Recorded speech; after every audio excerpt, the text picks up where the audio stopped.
What is going on, guys? The Rose here, and welcome back to Less Than Serious, episode 102. We have a show for you tonight. We have the Hawk Tuah bitch is in big trouble with being involved in a crypto scam. We have the U.S. court denies an appeal by TikTok to keep it from getting banned. We're gonna look at some ridiculous laws from around the world and have a good laugh. We're going to check out the Game Awards nominees ahead of Thursday's show, and we'll pick our winners. Spoiler alert, it's not a very good nominee showcase this year from what I've seen. And we're going to talk about the NFL this week and take a look at next week. Anyways, what is going on, guys? Again, I am joined by Casey is Raw and MK Kratos. What's going on, guys? Switching up cameras real quick. Hold up. I don't even have our cameras up because Casey's not on. No, I'm saying I'm on my phone. I'm switching to my computer right now. Oh, well, I was saying, yeah, I didn't have our cameras up because Casey's not on camera either, so. Mm-hmm. Well, I think instead of my picture or my camera, I want that picture of Mikkel in my place. I am not going to put a picture of Michael doing blackface on the screen for the entire show. I don't blame you. Kratos just woke up. It literally sounds like he needs to drink like a gallon of coffee right now. Yeah, it sounds about right. So, where do you guys want to start? You want to get the Game Awards bullshit out of the way first? You want to... Oh, Yeah? Yeah. You guys want to start? Sorry about that. All right. Let's get that bullshit out of the way. Yeah, like I said, it's not the greatest showcase of nominees this year. I mean, I haven't really looked at them aside from Game of the Year. But yeah, the Game of the Year the Game of the Year one is fucking terrible. I heard that everyone was hoping that Dragon Age the Veilguard would be in almost every category. They only got one for accessibility. Because that's how shit that game was. And that's probably the worst category to get for a game like that. Anyways. The Peacock Theater? Yeah, the Peacock Theater. Mm-hmm. Guarantee you it won't even win that. I'll be shocked if it does. Oh, by the way, did you guys, they have the, before we get into the nominees real quick, what's going on there? Ghost, he says, what's up, guys? The Game Awards have really went downhill, sort of like the Rock and Roll Hall of Fame. Well, before we get into the nominees, we have a little bit of news about the performers who are going to be playing at the show. We have 21 Pilots, David Royal, plus the Serpent. I've never heard of the latter two. I have heard of 21 Pilots. And Snoop Dogg. Snoop Dogg will be performing at the Game Awards. Why? Got me by This makes me less want to watch it because I already told the Rose I'm not planning to do anything about it because I had my distaste of it for the last couple years. Last year wasn't all that great, but it was better than the year before, at least. Last year also had the controversy with like the cutting people's speeches short. Yeah, wrap it up, guys. Wrap it up. No, that's not too controversial, though. That's pretty common in awards shows because sometimes you'll have someone that wants to thank everyone and their mother for winning an award. But for every award winner, you only had like 30 seconds to thank people. That's not right. I'd rather have awards that the people who won only had 30 seconds to thank everyone. Would you rather have 30 seconds of someone thanking a few people real quick, or a Mr. T thanking his mama for like half an hour? I think my mama better than Halle Berry thanking everyone for 8 minutes straight, only to be played out by the piano cat. I thank my mama for giving birth to me. Exactly. That's what Mr. T was saying during his Hall of Fame induction. So He was like he was thanking his mama for everything. I thank my mama for giving birth to me. I thank my mama for feeding me and giving me some drinking, giving me some liquids and wiping my ass when I was a child and then clothing me. I was like, and that's just his mom. Like, not mention all the other people in his life, like, like that's like the special meme about these speeches now. Is like because of Mr. T. So here's all the nominee categories for the Game Awards this year. Obviously, like we always do, we ignore the last four because nobody gives a fuck about them. Mm-hmm. And we will save Game of the Year for last. The Game Awards this year will be hosted by Jeff Keighley and voice actress Laura Bailey. And if you don't know who Laura Bailey is, well, y'all motherfuckers have been living under a rock over the last few years. Well, I probably would recognize her if I see her, but She was the one that got all those death threats over the fucking the Abby character for Last of Us 2. Yep, that sounds familiar. I don't know. So, anyways, I must been under that rock then. I mean that was a pretty big deal. We covered it on not on Less Than Serious. She was the voice actor, right? We covered the it, actual actor.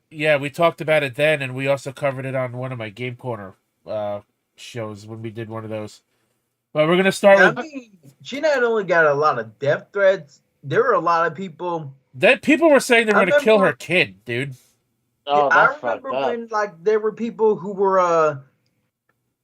And this is for the TV show or the video game. The video game. She didn't Yeah, play. there were people She didn't play threatening Abby for the TV everyone show. on that whole development. Yeah, but all because she got it the worst. It was a bait and switch. Yeah, but she got it the worst. There were people Mhm. telling her. There were people telling her they were gonna kill her 2-year-old son over her That's playing fucked a up. character. Come on. Exactly. But That's ridiculous. it's good to see that she's bounced back from that, and she's now hosting the Game Awards along with Jeff Keighley this year. So Well, I wanna bring something she's up. pretty fucking hot, and I had a crush on her back in the day. She's one of my favorite voice actresses, so I'm all for that at least. I want to bring something up real quick. It's kind of related what even we were talking about last night on Saturday's Raw. It's kind of related to how you were saying that people were death threats to this woman's kid. The whole CEO deal that got murdered in Manhattan. Yeah, I heard about that. He's the CEO of United Healthcare, Yeah. which is the health insurance plan I actually have. Oh Lord. But here's there's a ton of people. If you go to the comments of any of these videos, or even watch some reaction videos, people are fucked up. Even though, am I a fan? Yeah, there's people celebrating this. They're throwing fucking parades online right now. Yeah, United Healthcare is trash, so they're kind of hoping it's going to get better now that he's dead. It's still fucked up. It's still fucked up, and I don't agree with it, but... Well, people are, like, praising the killer. It's like, hold on. I mean, you don't have to like what he was part of, but this guy still was a human being that, like, they're like, I can understand make a slight joke saying, hey, his insurance policy has expired, and that was it. Okay, even though I would say that's probably a little too soon. He still had a family. Yeah, exactly. And like, there's some brutal ass people, and like, right now there's like someone actually tattooed the shooter on their body. Yes. Yeah, like they show the footage where, the picture where he has the mask down and he's smiling. They took that photo and did a tattoo. Yeah, that's I'm ridiculous. like, Somebody ought to be... Yeah, somebody needs to fuck off for that. Well, it's just some people are like I can be cold and heartless too, but that's someone died. Like and like you're making huge light of like someone dying. I'm like I don't want to like. But this is coming from a guy who shat on Betty White when she died, and bet on her death. So that take my opinion with a huge grain of salt. Mm-hmm. So I mean, at But least yours was she intended to be a joke. This exactly, is and not. plus, not only that, she lived a full life. This guy didn't. Well, yeah, he rich. Yeah, you're gonna be rich when you're a CEO of a healthcare company, but. Oh, speaking of which, speaking of death, Chuck Norris's mom died at 103. Fuck that bitch. Jesus Christ, God damn it. I'm sorry. Alrighty, well, let's get to this show, otherwise we'll be on until 2 o'clock in the morning. So, Yeah, let's get Keep it going. rolling. we're gonna burn through these because, most of these games I probably haven't played, and you probably guys haven't played them either. So, The best only two games I played all year: Destiny 2 Final Shape, and that was an expansion, and NCAA Football 25. That's it. All right. Well, I mean, Well, I'm sure you only- know, I'm sure you guys know some things about some of these games at least. But Mm-hmm. best game direction. eh, Go on, Casey. well, out of the six, I played Astrobot. So, I mean, and it's an awesome name. I totally would vouch for that one. But Final All right. Fantasy VII Rebirth is probably going to take run the show. Probably. I guarantee you, Shadow of the Erd Tree wins, and that's a damn DLC. Well, See, DLC, anything about DLC shouldn't win like top things. It should just be only a DLC award, not like. they do have a DLC award. Yeah, And and that's this what one apparently got into the Game of the Year category, and this is like, and people that's. lost it over that nomination. Yeah, because Well, they yeah, could have because it's put other stupid. game they could have put other game they could have put another game there instead of a fucking DLC. Yeah, Mm-hmm. because that's stupid. And look, speaking of, it got best game direction too as a DLC, not a full fucking game. But anyways, best game direction awarded for outstanding creative vision and innovation, game direction and design. You got Astrobot, which I haven't played yet myself, but I have watched Casey play it. I think it's a pretty interesting game. Balatro, never heard of it. Black Myth Wukong, I've heard a lot of good things about this game, but Wukong! I haven't played it myself yet. Is that where Michael got the blackface inspiration from? That's what I'm thinking too. That racist fuck. We got Elden Well, Ring. either way, The Elden Ring expansion. Black Myth Wukong has had a lot of controversy from like gaming journalists. They shadow over it intentionally because it doesn't fit their narrative, Yeah, well, that's game journal. and the fact that it's based on China, based around China, ancient China as well, doesn't help either. Oh, I don't see anything wrong with that, but I mean, that's gaming. But that's the just main gaming character journalists. was inspired by Akira Toriyama, believe it or not. It was inspired by Dragon Ball Z, the main character. I found that out recently. Well, that's something. But if game journalists don't like it, of course they're gonna shit all over it. Yeah. But you got the Yeah, Elden look Ring how much DLC. Glazed Veil Garden. Look how well that fucking did. I haven't been looking into that because I haven't never been interested in the Dragon Age series, although I have seen some content Trust on me, it. it's a shit show. They have a non-binary Kunari, and I'm like, what the fuck? The Kunari don't believe in that in general is the is the red flag for that. Every companion villain, white guy. Yep. Every companion villain in the game is a white guy for every companion quest. Nobody argues. I've been saving this for over a couple of months. I've been saving this for over a month. I have enough ammunition to put this game into the fucking ground. And I haven't even played it myself. You should do a review Bro, on it then. Bros, I got a feeling this is There's going to be enough 3 hours.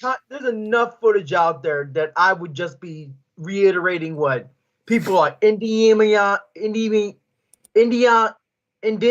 said, Dr. Disaster said. I'd be like just reverberating what those two guys have been saying about the game. It hasn't even sold You many haven't- copies. It's been out You for stu- over a You month. stuttering, that's my gimmick. You can't. That's up. gimmick. That's gimmick infringement right there. I'm still trying to wake up, okay? But still, it's a problem with this game. Not even 1 million copies sold. There have been people doing refunds left and right to the point retail stores had to lower the take back price from $34 to 20 in some cases. Just so they wouldn't I'm lose tell- all their money. Exactly. I'm telling you, if Concord is not anywhere on here, I'm gonna be right on the streets. That game fucking flopped. It's not going to be on here. But anyways, best game It direction. couldn't flop worse than Veilguard. I beg to differ, considering that game got shut down in how fast? In a matter of weeks? Come on, Concord. Yeah. Yeah. I vote for Astrobot, but that's my vote. Astrobot as well for me. I've been seeing a bit of your gameplay, Casey. Looks interesting. I love it. I love the game. It's So, best game direction. We got Astrobot, Balatro, never heard of it. Black Myth Wukong, haven't looked into it, don't interest me. The Elden Ring DLC, it's a DLC, so that should fuck right off. Final Fantasy VII Remake Part 2, which I haven't played a lot of, but it looks really good. What I have played I mean, of it, you were supposed to play it, but you gave up on it on my behalf. I can't, that and it wasn't doing me any views. I'm like, fuck this. I wasn't going to do a 50-part series with nobody watching. Yeah, it was. It's basically a standard JRPG that most American audiences don't give a fuck about. I disagree about that. Metaphor. I have heard good things about Metaphor too. It's Atlas's newest release. Metaphor. I didn't know Noam Dar was involved in this. So, based on this, I'd probably go for Astrobot as well, only because Final Fantasy VII Rebirth is basically just a retelling and a reimagining of the original game. Mm-hmm. Yeah, but it's still even though it's a remake and a remaster, it's totally from the ground up. It's not like Yeah, and there's a someone third part still coming. Yeah. So, but like I said, I still would choose Astrobot. I gotta sign into Twitch so I can cast my votes. Just make sure you I'm don't not voting worth a damn. get yourself in Mission trouble. failed. Anything There with was an error Veilguard signing you attached in. to it and all the glazing it got. Make sure you don't want to dox yourself or anything. Why is it telling me it says, please close this window to continue? Try X. Oh, you know what? Maybe because of the fucking my ad blockers on. Yeah, probably. Yeah, that probably does it. Let's see.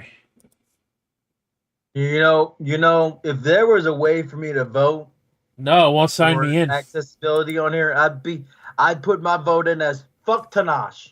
And that's the non-binary Kunari character's name. Honestly, I have no. The only thing I'm interested in is really just the premieres. I had no. I used to be like, oh, cool. People are getting awards, it's video game related, and then like some of the stuff was bullshit. But I guess I kind of like, after 2017, where Breath of the Wild won it. Ghost says we all hate. felt- Ghost says we all hate insurance. It's a scam. The CEO being gone isn't going to change the system, though. He will be Yeah, replaced, and it 100. will continue being a scam. 100%. 1000% goes. Hell yeah. I would. Well, let's go back to the nominees. Best narrative game for outstanding storytelling and narrative development in a game. Final Fantasy VII Rebirth, Like a Dragon, Infinite Wealth, I haven't played yet, Metaphor, It's pretty good. Senua's Saga, Hellblade 2, and Silent Hill 2. I hadn't played none of that. So I haven't heard If anything it on the was- Silent Hill remake. I think this game flopped as much as everybody wanted it. Because I've not heard a single It's thing still about it. a remake. That's the problem. There's more You know, remakes. There's more remakes and DLC nominees for this damn award show than anything. Well, I'm Well, going. the I'm problem- going to go with Final Fantasy on this one. That's what I was thinking too. Final Fantasy I is think that- going to win. Got it. We're all unanimous on that. This is kind of annoying. I got to keep going back. Best art direction for outstanding creative and or technical achievement in artistic design. Astrobot, Black Myth Wukong, Elden Ring DLC, Come on! Metaphor, and Neva. Anytime I hear that, What the fuck is the I'm last one? I don't know. It looks like an indie game. Sounds that about does look like an indie I'm game. gonna go with Metaphor only because I am familiar with Atlas's art style and it looks very Mhm. much like Persona. And I am For a bit me, of a Persona fan. I'd go with Astrobot again because the art. I mean, the in-game artwork is beautiful. Like the graphics and everything is beautiful inside that game. Mm-hmm. Ooh, That's where Stellar I would Blade. gone. Hello. Bouncy, bouncy. Anyways, Oh my Oh god! Lord. And That's- you say I'm a pervert. best score and music. You should have heard me on my stream Wednesday playing that game. Anyways, I Talking about had. Stellar Blade. Hell Uh-huh. yeah. Best- I had. best score and music for outstanding music, including score, an original song, or a licensed soundtrack. Astrobot, Final Fantasy, Metaphor, Silent Hill 2, and Stellar Blade. I'm actually surprised Mm. Destiny 2 wasn't in that category because Final Shape soundtrack was pretty damn good. Well, Then again, they I- fired their composer, Michael Sabatori, earlier, like late last year. I haven't heard I- much of Astrobot's soundtrack because when Casey played it, the audio wasn't that loud. I haven't heard Metaphors or Silent It's Hills. good. I'm not too familiar with Final Fantasies because I literally only played like fucking 3 hours of it. And Stellar Blade does have a lot of music in it, actually. So, from what I played, Then vote for that one. I'm going with Stellar Blade. I'm actually happy that game's got something. I don't know. What would you guys have picked for the last category? I don't fucking care. I think the only one I ever played out of that lineup it was Astrobot, and they had good music, but nothing comes to mind. But because I was more into the gameplay than the music, so I don't know. This one. That's why I said it would be your call on that one. Best audio design, recognizing the best in-game audio and sound design. Astrobot's been nominated for every one so far. Yep. Astrobot, Black Ops 6, Final Fantasy, Hellblade 2, and Silent Hill 2. I'm going to go Call of Duty just because of how realistic it all sounds. And, and they put a lot of work. They put a lot of work into the audio design of those games. I'll go with you because if it's like I don't want to keep voting for the same game, so Yep. like I'll have to default to you for if it's a bunch of games I haven't played, and you know me, I'm more into more retro or even more Nintendo like stuff, so I'm not gonna have much opinion. And who the fuck are these people? I'm actually gonna have to look into these people because I haven't actually never heard of really any of them. Best Then skip performance. This is the voice actress award. Well, I might recognize these people and just not know them by name. Best performance awarded for an individual for voice acting, motion, and or performance capture. All right, I already took my pill. Go fuck off. Just choose the prettiest woman that's there. I think that would work. Brianna White Which one? for Final Fantasy VII Rebirth. Life is Strange. Hannah Tell. Humberly Gonzalez. Luke Roberts, I believe he was on the last one. Melina Jurgen, she was definitely in one of these before. She's jerking me if she wants. Jesus Christ. Okay, asshole. All right, I'm not going to vote on this one right now because I'm going to want to look these people up separately later on. But that's your voice actor awards. 4 women and 1 male. I think Sounds about right. I think Humberly Gonzalez should win it because I think she's the most attractive out of all the women. Hell no. Here's my problem with performance. There used to be separate genders for the performance category. It's female performance and male performance. Who remembers that? It still is for behind the voice actors, which is their own voice actor awards. But on here, it's like all, and they could have at least added a 6th fucking nominee to get a second guy on the list at least. Exactly. Like I don't know, Sonic Generations just came out. They could have had fucking I don't know, Keanu Reeves. That was within the time window to get into the Game Awards too. Yeah, and they could have had fucking Keanu Reeves maybe, who played fucking Shadow in the DLC that's coming out actually on Thursday. Wait, that one counts because even though this year isn't over, to them the timeline is over for them. How about Roger Craig Smith, who's been playing Sonic for like the last fucking 10, 12 years? Or more or longer. Anyways, let's move on. Innovation in accessibility. Recognizing software and or hardware that is pushing the medium forward by adding features, technology, and content to help games be played and enjoyed on an even wider audience.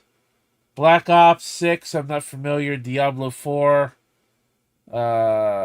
Dragon Age, the Veilguard. Hey, look, it got one. Fuck Dragon Age, the Veilguard. And yes, you saw me without a fucking shirt.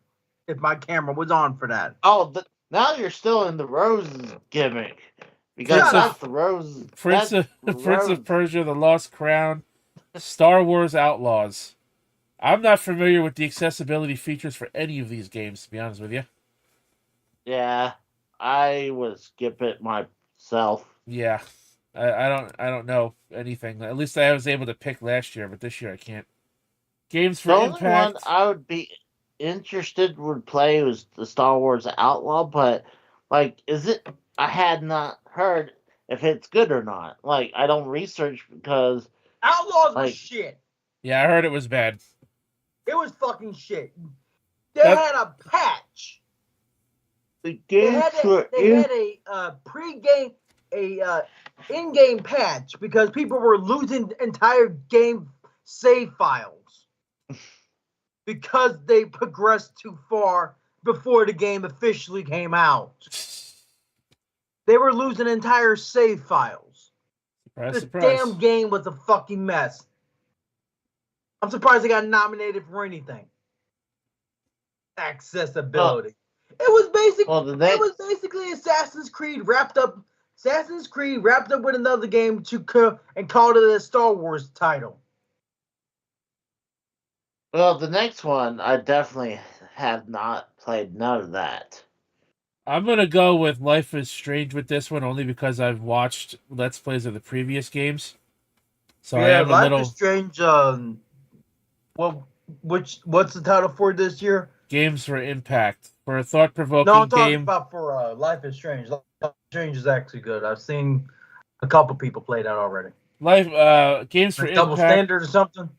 Games for Impact, for a thought-provoking game with a pro-social meaning or message. You have Closer the Distance, Indica, Neva again, Life is Strange, Double Exposure.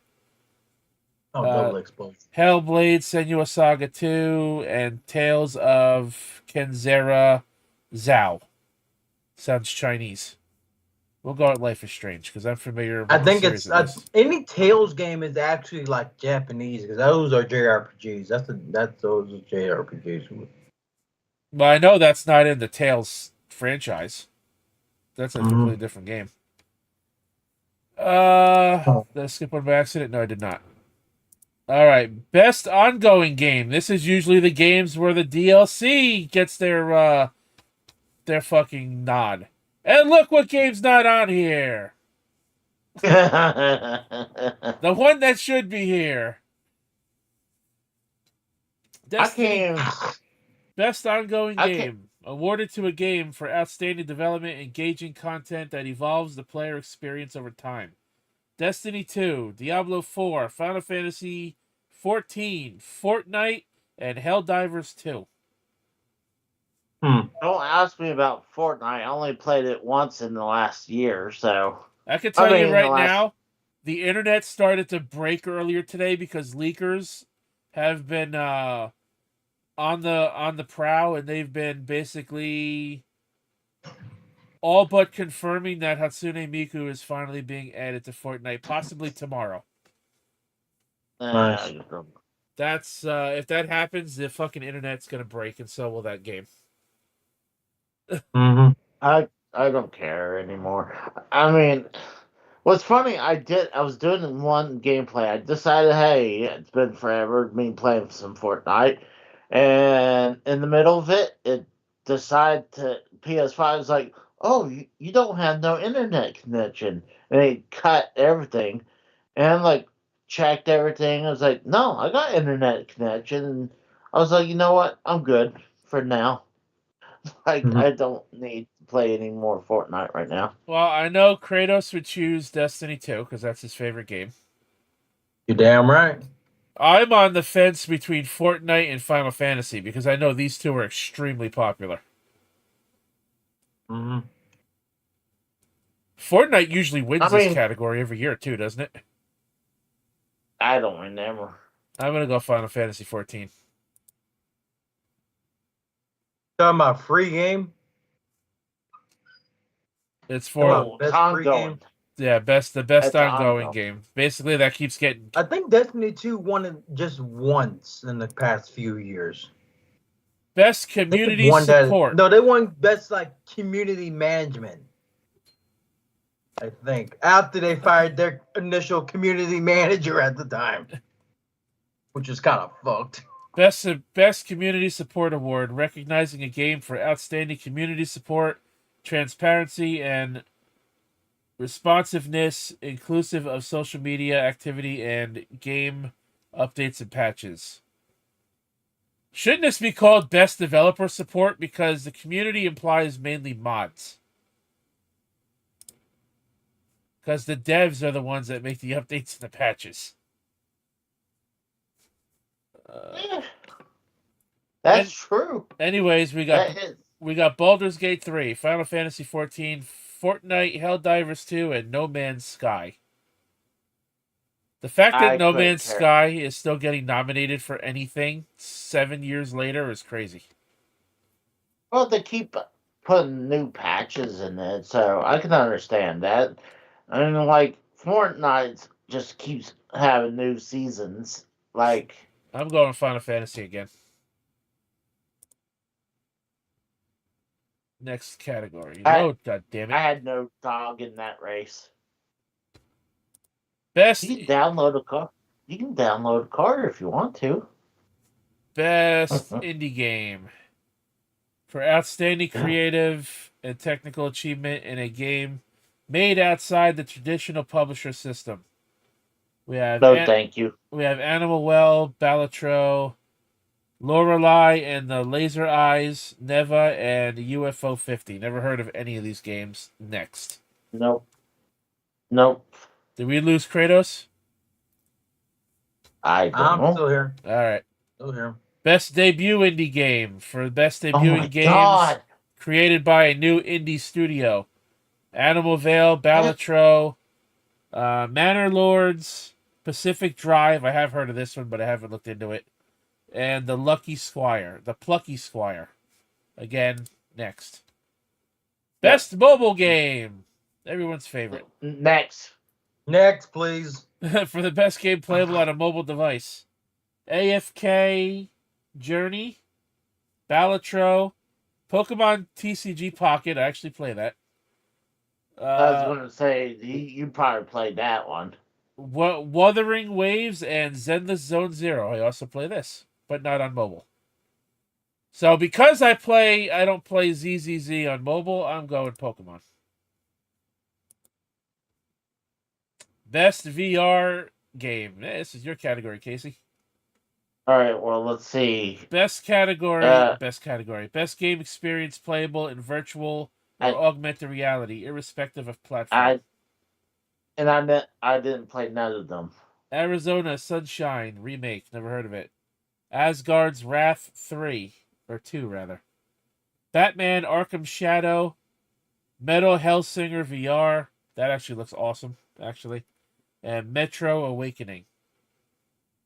Batman Arkham Shadow, I wouldn't mind because I like Batman. Because on the PSVR Kevin Conroy's not a Batman in that though.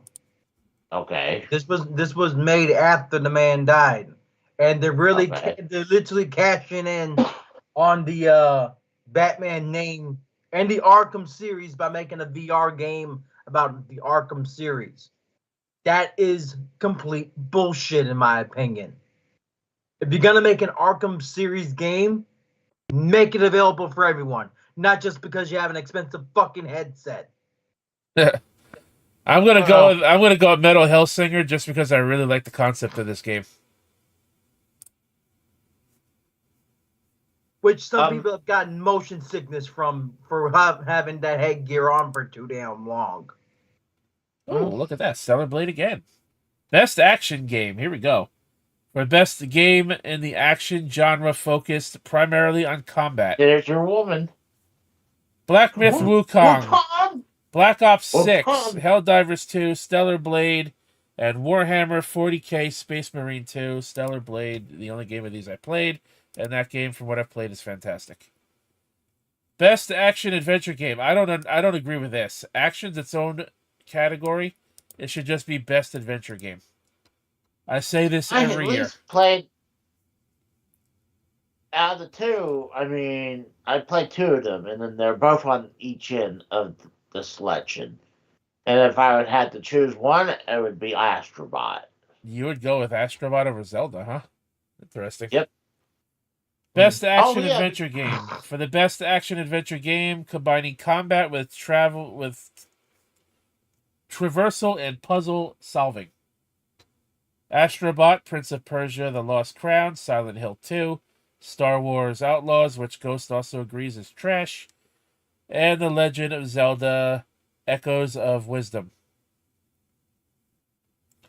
Looking at this freaking box art for this, it looks like an indie Zelda game, if you didn't know any better. Yeah, true, but this is the same kind of style from the Link Awakenings for the Switch. It's that art style. I'll give this one to Astrobot.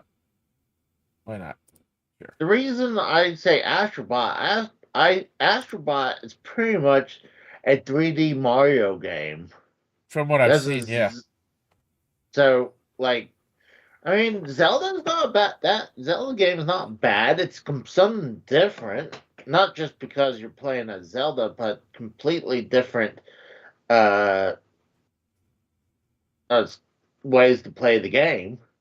So, like you try to figure ways to get around. Like I like it. I hadn't played it since my first stream of it. But next one, I have no opinion on. Best RPG for best game designed with rich player character customization and progression, including massively multiplayer experiences. We have Dragon's Dogma 2. We have the Elden Ring DLC. That's the third time that game that we know of has got nominated. Final Fantasy VII Rebirth. That's the one I'm going to pick. Like a Dragon, Infinite Wealth, and Metaphor. I wish this category got more JRPGs like Disgaea and stuff like that. Best fighting game for best game designed primarily around hand-to-hand combat. Dragon Ball Sparking Zero, which lost about 85% of its player base in a month. That's not good. Grand Blue Fantasy Versus Rising. Marvel vs. Capcom Fighting Collection Arcade Classics, Multiverses, and Tekken 8. I'm going Tekken. It's either. Yeah, I was gonna say it's either Tekken 8 was pretty good. Tekken 8 was pretty good. I was gonna say it's either Tekken 8 or Marvel vs. Capcom. I would have gave it to Dragon Ball if Tekken wasn't there. All right, best family game. For the best game appropriate for family play, irrespective of game or platform. Astrobot, Princess Peach Showtime, Super Mario Party Jamboree, Zelda Echoes of Wisdom, and The Plucky Squire. I'm going with Mario Party as always. Yeah. I was not a big fan of Princess Peach. It was okay. I hate to say it, I'd go Astrobot again. Jesus Christ, dude. I think Mario Party's going to win that one. Best simulation strategy game. Best game focused on RTS or turn-based simulation or strategy gameplay, irrespective of platform.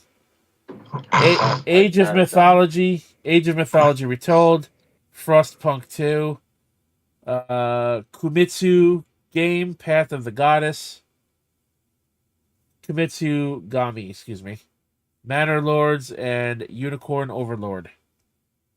The other one I've heard of here is Frostpunk 2, and I've never played it, so. Skip. Never heard of any of these. Skip. Best sports and racing game. Again, 2 categories that should be separated. I know one in this category. Oh my God, they got a rump WWE in there. Exactly. Yeah, that got nominated in this category. Best sports and racing game. I say this also every year should be separated. Should be separate categories. I agree. For best traditional and not traditional sports and racing game. There's more racing games. Like there should be definitely a different. You expect Madden to be on this list though, or anything EA related? That's why WWE's even there. They put fucking tennis on here over either of the Madden game of the football games. Oh, that's wow! The college game. I believe it. Yeah, have you seen the scores for Angry Joe's last 2 Madden titles? I'm going last wrestling, year obviously. 2 out of 10. This year's the 3. No difference. Yeah, I was gonna think WWE 2K. All right. Best multiplayer for outstanding online multiplayer gameplay and design, including co-op and massively multiplayer experiences, irrespective of game or platform. Black Ops 6, Helldivers 2, Mario Party Jamboree, Tekken 8, and Warhammer 40k. Warhammer 40k. I have no opinion. Out of the games I've played,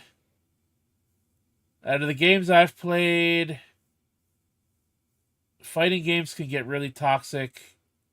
Mario Party online can get pretty boring at times. But apparently, something's going on with Mortal Kombat 1 from reports I've been hearing as well. Yeah. People don't know whether they want to say that game is dying or not. I'm going to Mario Party again just because it's apparently What Culture Gaming says it's falling apart and potentially dying already as of this morning. That's what a lot of people are saying, yeah. I'm like, and I say to myself, y'all motherfuckers glazed the fuck out of BioWare, so shut your fucking mouths. Y'all fucking glazed the fuck out of Veilguard, and now you're too afraid to speak ill will of it without losing potential review codes for Mass Effect 5. Shut the fuck up, Jules. And everyone on that What Culture Gaming team. And I hope you're fucking listening to this too. Because I'll kick your asses if I wanted to. All right. Don't give a fuck, but I don't give a fuck right now. I'm waking up. Best adaptation. When your narrative director for Veilguard was fired by Kotaku for 2 false reports on their website, was forced to be stepped down by Kotaku, and you're working on Veilguard as a narrative director. That should tell you a lot about the game itself. She made a report that there was a disability slur said by Joker in Smash Brothers. That never was the case. Then she made a piece about about some Pizzagate bullshit about a guy who was already dead and couldn't defend himself. That was also a lie. She's a piece of shit person, and yet you have her on the fucking narrative team for fucking Veilguard. I remember when that game was supposed to have a permadeath feature and for all companions and the main character. I got an idea. Anytime he goes on these rants, you need like a random, like a splash screen where Kratos rants, like just like a screen. That'll go well. I don't know if I would have time to set that up. But anyways, we could have an entire segment of me just ranting on the fucking show about like certain games. That'll work. I might have to do that if you're gonna keep this up. Best adaptation. That's how bad this game is right now. People are not unlike Endymion and Dr. Disaster are refusing to talk about how bad it is. You got Asamon Gold who's actually talking shit about it. And he's been in enough hot water himself. He's covering how bad this damn game is. And yet nobody I follow has talked about this game once. Exactly my point. I had to actually look into all the shit for all this information. And I found this out from Endymion recently. GTA 6 is gonna be woke as fuck. I heard about that one actually. Oh, it's worse than you think. Not only that, but I think they're some type of brainwashing like program, and I'm calling it a brainwashing program. Well, not only that, but all the white employees at like Rockstar had taken in the past 2 years. Now, mind you, funny enough, it was just like 2020 and 2021. The three main guys at Rockstar left. Even one of the co-founders. Well, I'm hearing too that they're giving GTA 6 a female main character, which is something that's never been done in the series. No, that's a transgender character. I heard. Oh, that's even I almost said even worse, but that would paint that would paint me in a bad light. But well, you technically just said they claim it's a transgender. We're gonna have to paint you in a bad light, anyways. Because there was a patch in GTA 5 that removed all transphobic and homophobic jokes in the game for GTA 5. I'm like, the fuck? Yeah, God forbid you offend anybody. All those jokes when the whole game made its money off of making fun of everyone. Yeah, well, you're not allowed to do that anymore. Nope. Yeah. And that patch was on only PS5 and Xbox Series X and S. You gotta remember, so that patch came out in April of 2022. When the original GTA 5 came out, we're completely a different world now. It was still 2013, and that was before the world got soft. Exactly. Here's the problem with that. I was just on Facebook. I saw a post by my older sister. She said she posted a picture of Kenny from South Park giving the finger. It's like, how in the fuck? And this was the caption. How in the fuck did a generation that grew up on South Park and Family Guy get so offended by everything? Yep. Same thing with me. I grew up on fucking Mortal Kombat and fucking George Carlin. You don't see me. I'm talking about entertainment. How in the fuck did a generation that grew up watching South Park and Family Guy get so offended by every damn thing now? You're also talking about the same generation that probably grew up on fucking George Carlin and Chris Rock for stand-up comedy. No, that's not accurate. George Carlin is rolling in his grave right now. If he were still alive. Yeah. If he were still alive today, he'd probably kill himself. I mean, introduce these people to Richard Pryor. They have a field day. Introduce these people to Richard Pryor. Dude, look at Eddie Murphy. Like, especially his Raw. His Raw Chappelle show. He was crazy. Chappelle show. Yep. But it's literally when GTA 5 when we came out and when it was on the 360 and the PS3, all the way to modern day, we have changed as a world. Yeah, Like that was before the we world had got soft. It was 2015 when the world started to go soft. No, the world's been soft. It's just got worse back when the pandemic started. Yeah, that's what I said. nah, Especially in the gaming it was before the pandemic. It started in Because- It got 2015. worse with the pandemic. It started from what I'm in saying. It started in 2015 with fucking people wanting to start erasing history Exactly. and removing those I agree with statues. that. You know, which people was honestly claiming that like Kingdom Come Deliverance 2, everyone's not gonna cover it. There's actually been people who are actual journalists saying they won't cover Kingdom Come Deliverance 2 just because there aren't people of color in it, just because there's all white people in the game. I'm not joking. You can look this up yourself.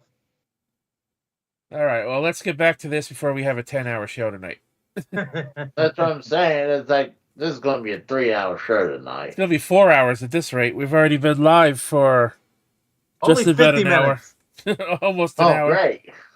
Best That's not adaptation, recognizing outstanding creative work that faithfully and authentically adapts a video game to another entertainment medium. We got Arcane, which I don't know much about League of Legends, but I know there's sex in this show. Oh, And they actually had to tone it down to avoid an R rating. That was stated is there on titties Twitter. in it? So push for the R rating. Is there titties It's on in it? Netflix. Push for the R rating. Fallout, which I haven't watched. Knuckles, which follows the same. It was made by the same people who did the Sonic movies. Like a Dragon, Yakuza, and Tomb Raider: The Legend of Lara Croft. I'm going with Knuckles. She is No. not my Laura Croft. Because where's those pointy Oh, tits? Jesus Christ. I agree. Most anticipated game. Recognizing an announced game that Oh has my god. demonstrably illustrated potential to push the gaming medium forward. Uh-huh. Death Mm. Stranding about that. 2. Death Stranding 2 on the beach. No. Ghost of Yotei. I'm guessing that's a sequel to Ghost of Tsushima. No, it's Yes. not. It's actually a bastardized version of it. Because the lead's a female. Hey, look, Grand Theft Auto 6. Metroid Phil? Prime 4. And Monster Hunter Wilds. Those are definitely big titles right there. The first two For aren't. me, I guarantee you most of them will flop. GTA. I don't know about that. For me, I'm saying it's going to be between Metroid Prime 4 and GTA 6. I agree. Metroid Prime 4. That's That's what my I'm going- guess. that's what I'm my going with. prediction. Yeah, Metroid.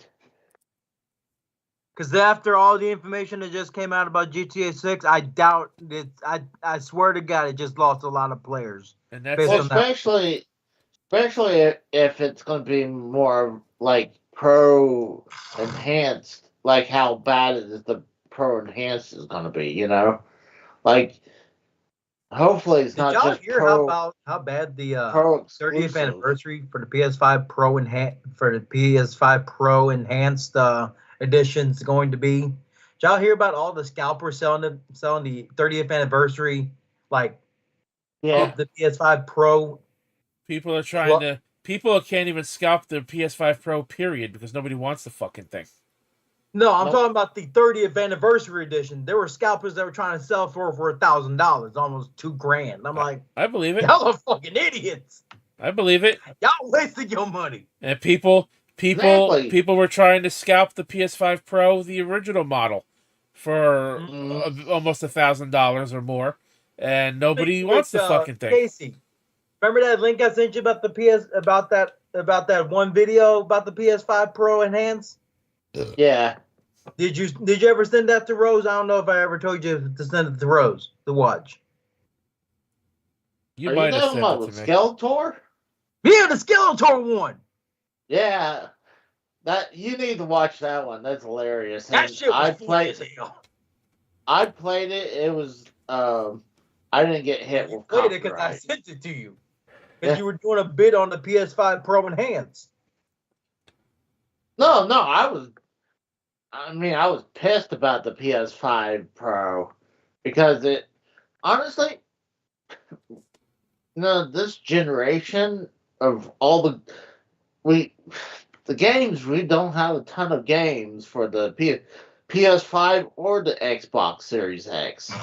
Yep. Like this is the worst generation of all time right now. And I'm already hearing talks about PS6 potentially coming out by 2027. I've been hearing 28. We'll see. No. All right, and the worst game of the year ever. Recognizing a game that delivers the absolute best experience across all creative and technical fields. Well, you're supposed to say worst experience. Like you said, the worst game of the year. Astrobot, Balatro, Black Myth Wukong, Elden Ring DLC, Final Fantasy VII Rebirth, and Metaphor. So my problem with this is an indie game should never be nominated for Game of the Year. No offense to the people that bust their asses making these games. They should not stand alongside AAA games for Game of the Year. I mean, with all the shit AAA games choices we had, or who remembers the first ever quadruple A game in Skull and Bones and how badly that fucking flopped?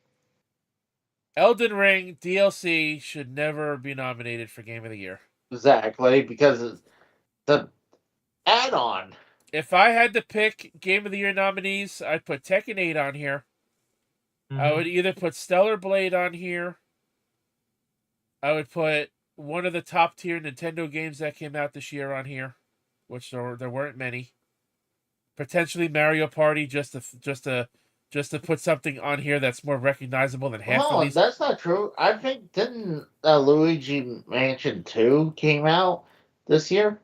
Yeah. Why isn't that not got nominated? Brothership. For anything? Brothership also just came out, and that kid didn't get nominated either. But yeah, I would replace the DLC with Tekken 8. I would replace the indie game with either Stellar Blade or maybe Mario Party. Metaphor, I know, got some popularity. Astrobot has been nominated for literally every category this year. It's fucking insane. Just about every category. Black Myth Wukong, I just don't give a shit about it. Wukong? Out of all these games, though, I would have to give it to Final Fantasy because that seems like the game that has the most gameplay value and the most amount of work put into it. I'd go for Astrobot again. So these are all the categories I voted for. So I skipped 5 of them. The voice actor one, I'll go back and maybe vote on my own time, and we always skip these bottom 4. Yeah, because fuck them. They don't deserve it. The content creator of the year. Let's just see. I can't be nominated for that, that's bullshit. Who are these clowns anyway? Casio, never heard of him. Who? Illawan, never heard of him. Techo Gamers, never heard of him. Typical Gamer, I think I just seen a video of his recently. And Usada Picora, because of course they have to have a fucking VTuber. Look at these 5 choices and tell me which one doesn't belong. The VTuber? Fucking clowns. To me, I feel like this is where they try to create someone. They're like, all right, we're going to make someone famous out of this, We're going to have them win, and then they probably worked the deal out with them. A typical gamer, I actually just seen one of his videos. Oh, I didn't mean to vote for him. Fuck. Oops. I was clicking on it. I didn't click the vote button. Can I take it back? Change my vote. Fuck him. I clicked on his face because I thought it would give like his YouTube page information or some shit, but no. Clicking on anywhere on his picture will click the vote button too, apparently. But fuck him. Typical Gamer, I think I just seen one of his videos in my recommended tab, and I was going to watch it, but I didn't watch it yet. But out of everybody else, I've never fucking heard of him. The dude Casio looks familiar. I don't know why, but he looks familiar. Is he wearing a hat that's got hair attached to it, or is he wearing a visor? It looks like a visor. This guy's wearing And a I hoodie. love how This guy's wearing a hoodie and looks like he wants to cut himself. I love how Casio is in front of Waffle House, by the way. Yeah, you got a guy in front of Waffle House. You got a guy that looks emo as fuck. Yep. You got this fucking guy who doesn't look like he's happy to have his picture taken. You got Typical Gamer who seems to be the most enthusiastic out of all these four guys. And you got this attention whore seeking VTuber. Because that's what they are. Especially the girl VTubers. They are the fucking worst when it comes to wanting attention. Well, think about this. Look at them. The three dudes, they're from the middle to left. They're not smiling at all. No, they're not. So they're like, at least the Typical Gamer is at least smiling.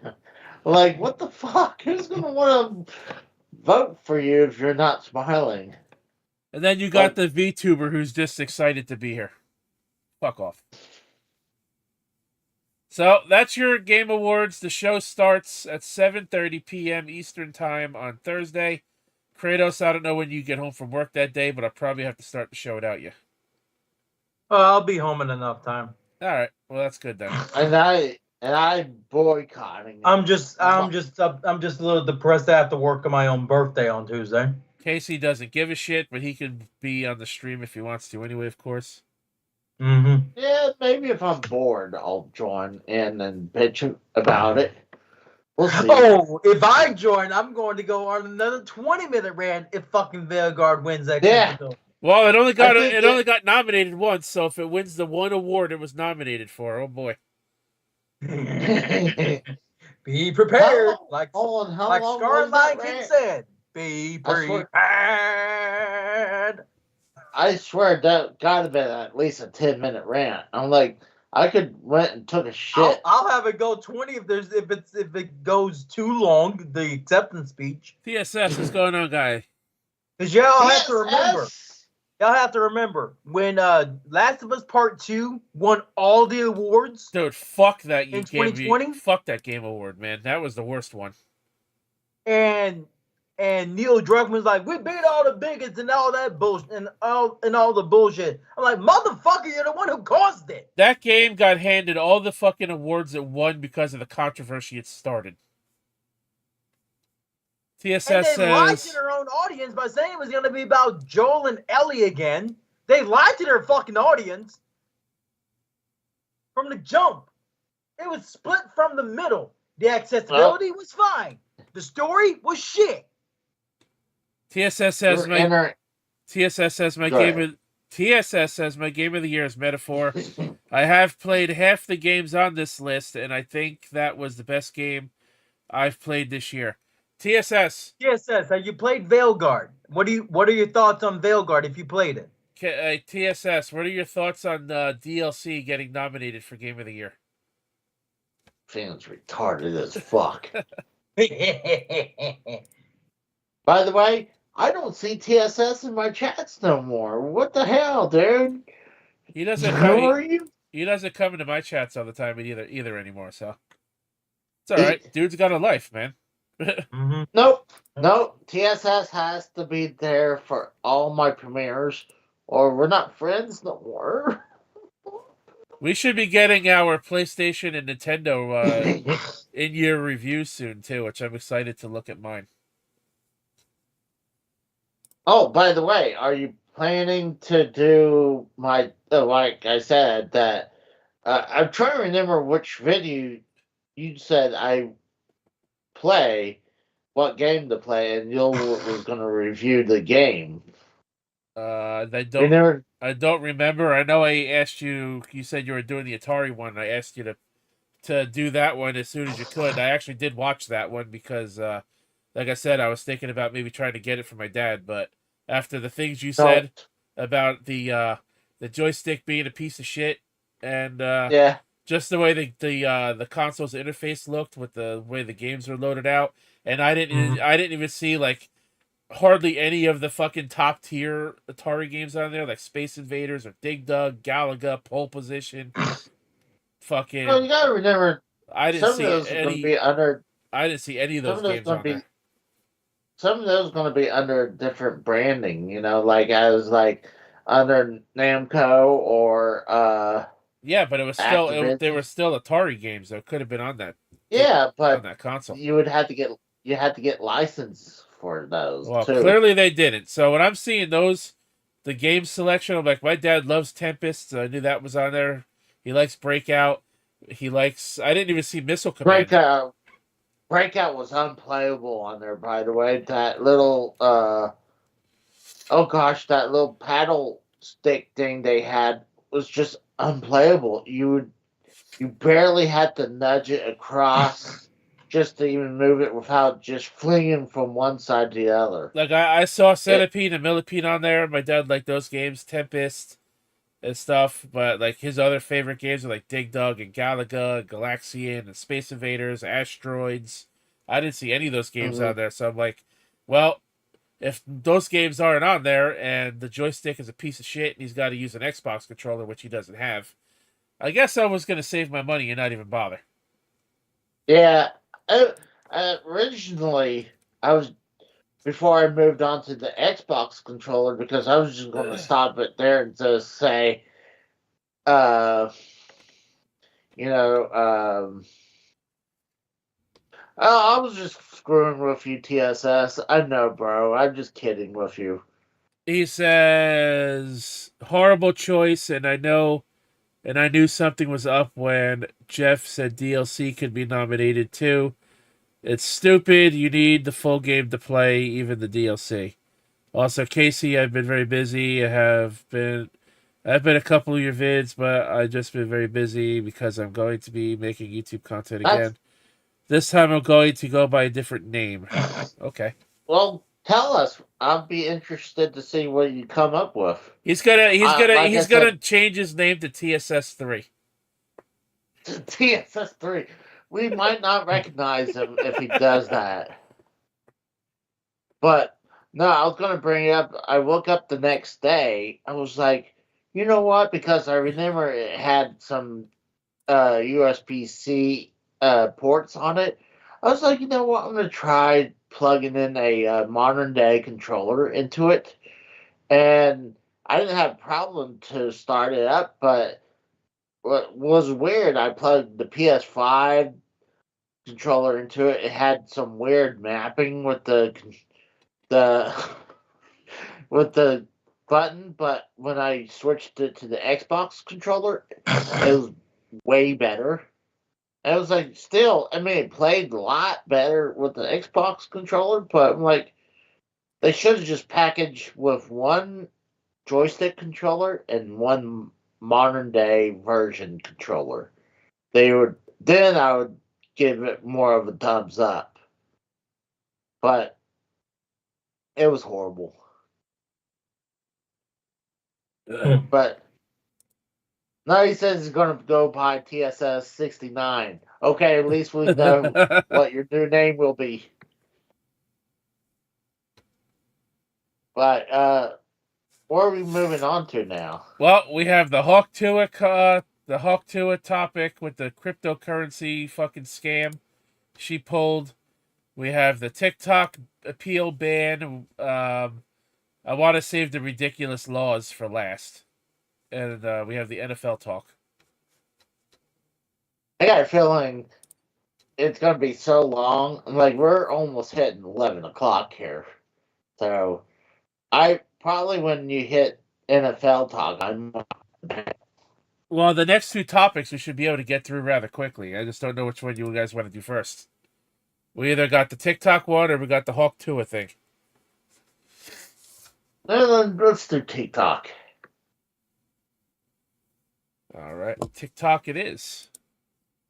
Yep. Because I don't know who the hell is Hawk 2. You know who she is. We talked about her a few weeks ago. She was the one that fucking got that massive fucking streaming deal all because she made that sex joke about sucking dick. Mm-hmm. But I must have like some brain damage because I don't remember. We talked about her like a month ago. There was a lot of things that happened then, so I don't remember a lot. But anyway, let's talk about fucking TikTok. Shit talk, as I call it. Alright, TikTok set to be banned in the United States after losing appeal. TikTok's bid to overturn a law which would see it banned or sold in the U.S. from early 2025 has been rejected. The social media company had hoped a federal appeals court would agree with its argument that the law was unconstitutional because it represented a staggering impact on the free speech of the 120 million U.S. users. 170 million. 170 million, you're correct. But the court upheld the law, which it said was the culmination of extensive bipartisan action by the Congress and successive presidents. TikTok says it will now take a fight to the U.S. Supreme Court, the country's highest legal authority. The U.S. wants TikTok sold or banned because of what it says as its owners links to the Chinese state, links TikTok and parent company ByteDance have always denied. The court agreed the law was carefully crafted to deal with control by a foreign adversary, and it was part of a broader effort to counter a well-substantiated national security threat posed by the PRC, the People's Republic of China. TikTok said it was not the end of its legal fight. The Supreme Court has an established historical record of protecting American rights to free speech, and we expect they will do just that on this important constitutional issue, a TikTok spokesperson said in a statement. They added that the law was based on inaccurate, flawed, and hypothetical information, and a ban would censor U.S. citizens. Donald Trump's victory in the 2024 U.S. presidential election may also present a lifeline for the app. Despite unsuccessfully attempting to ban TikTok during his first term in 2020, he said in the run-up to the 2024 election, he would not allow the ban on TikTok to take effect. 2020 first term? You mean, are you talking about the end of his 2020 term? Yes. The 2016 term? Yeah. It says on here. Okay, That's what the article said. 2020 term. So. Well, they're fucking idiots. So, this was just president in 2016. Yeah. The old bastard was president in 2020. The old bastard who thinks his son's above the law is president. I think they're talking about pretty much the end of his first term. Yeah, because technically Biden didn't get inaugurated until 2021. Still, yes, he thinks his son's above the law. So, oh god, that's coming from a damn Democrat. So, the appeal got blocked, which I figured it would. Everyone knew it would. It's still set to be banned in January of 2025 or somewhere around there. I have an exact date according to BBC News. It's going to be closed on like January 5th. Shut down right before the inauguration. Are you talking from the British broadcast channel or the big black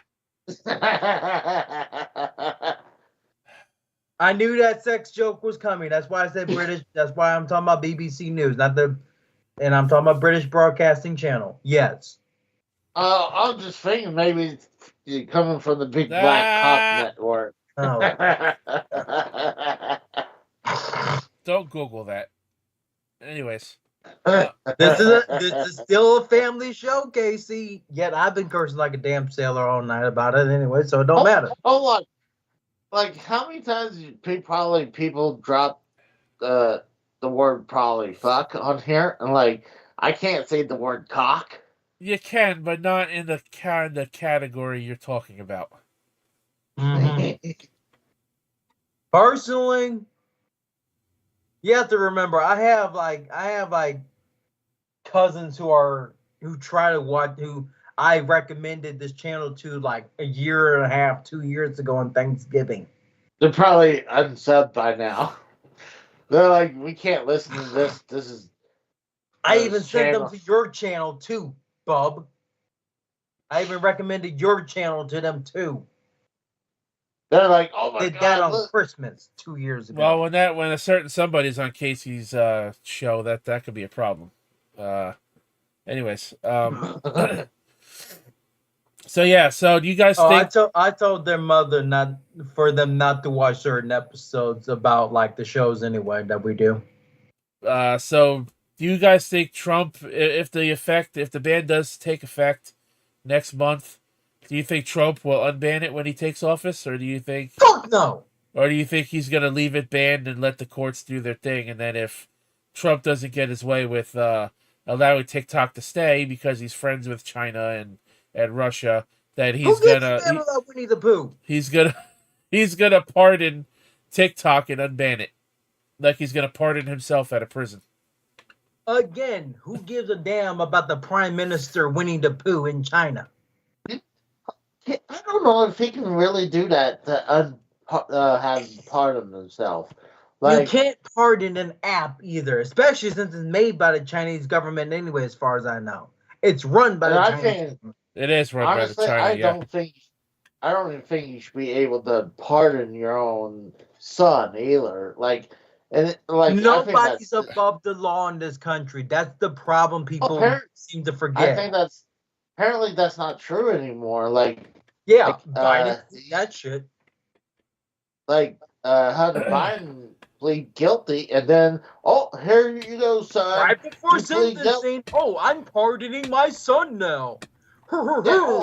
After all the time he's saying that I'm not gonna pardon him. I'm gonna trust the government, the courts to do it, and then he lies and he just did it anyways. I can't even participate in my own re-election. I'm gonna put Kamala Harris in it. But at the same time, I'm gonna pardon my son for all the bullshit he did over the past 12 years. I'm sorry, excuse me, you dumb bastard. Go to the mental or retirement home, get the fuck out of politics. He pretty much is. Go to a retirement home and die in obscurity because you're gonna be die in obscurity anyway. Oh my god! I don't care, and that's coming from a Democrat in me. I don't care. We are less than serious and not a political channel. 55-year-old son. Everyone's talking like an 18-year-old kid. He's 50-fucking-5. And yet, got the View pretty much plastering him by saying, but we have a convicted felon in office. Who cares? We're definitely got to work on that splash screen, Rose. We are less than serious and not a political channel. I was just trying to talk about TikTok. But when times get tough, I get ranting. You're supposed to also say the views of the following. The View may be good people, but Sunny Holston and Whoopi Goldberg, y'all a piece of the shit. Let's be real. Y'all are dumb people. No, I was just saying the Rose, you should say that other than the host is like his view.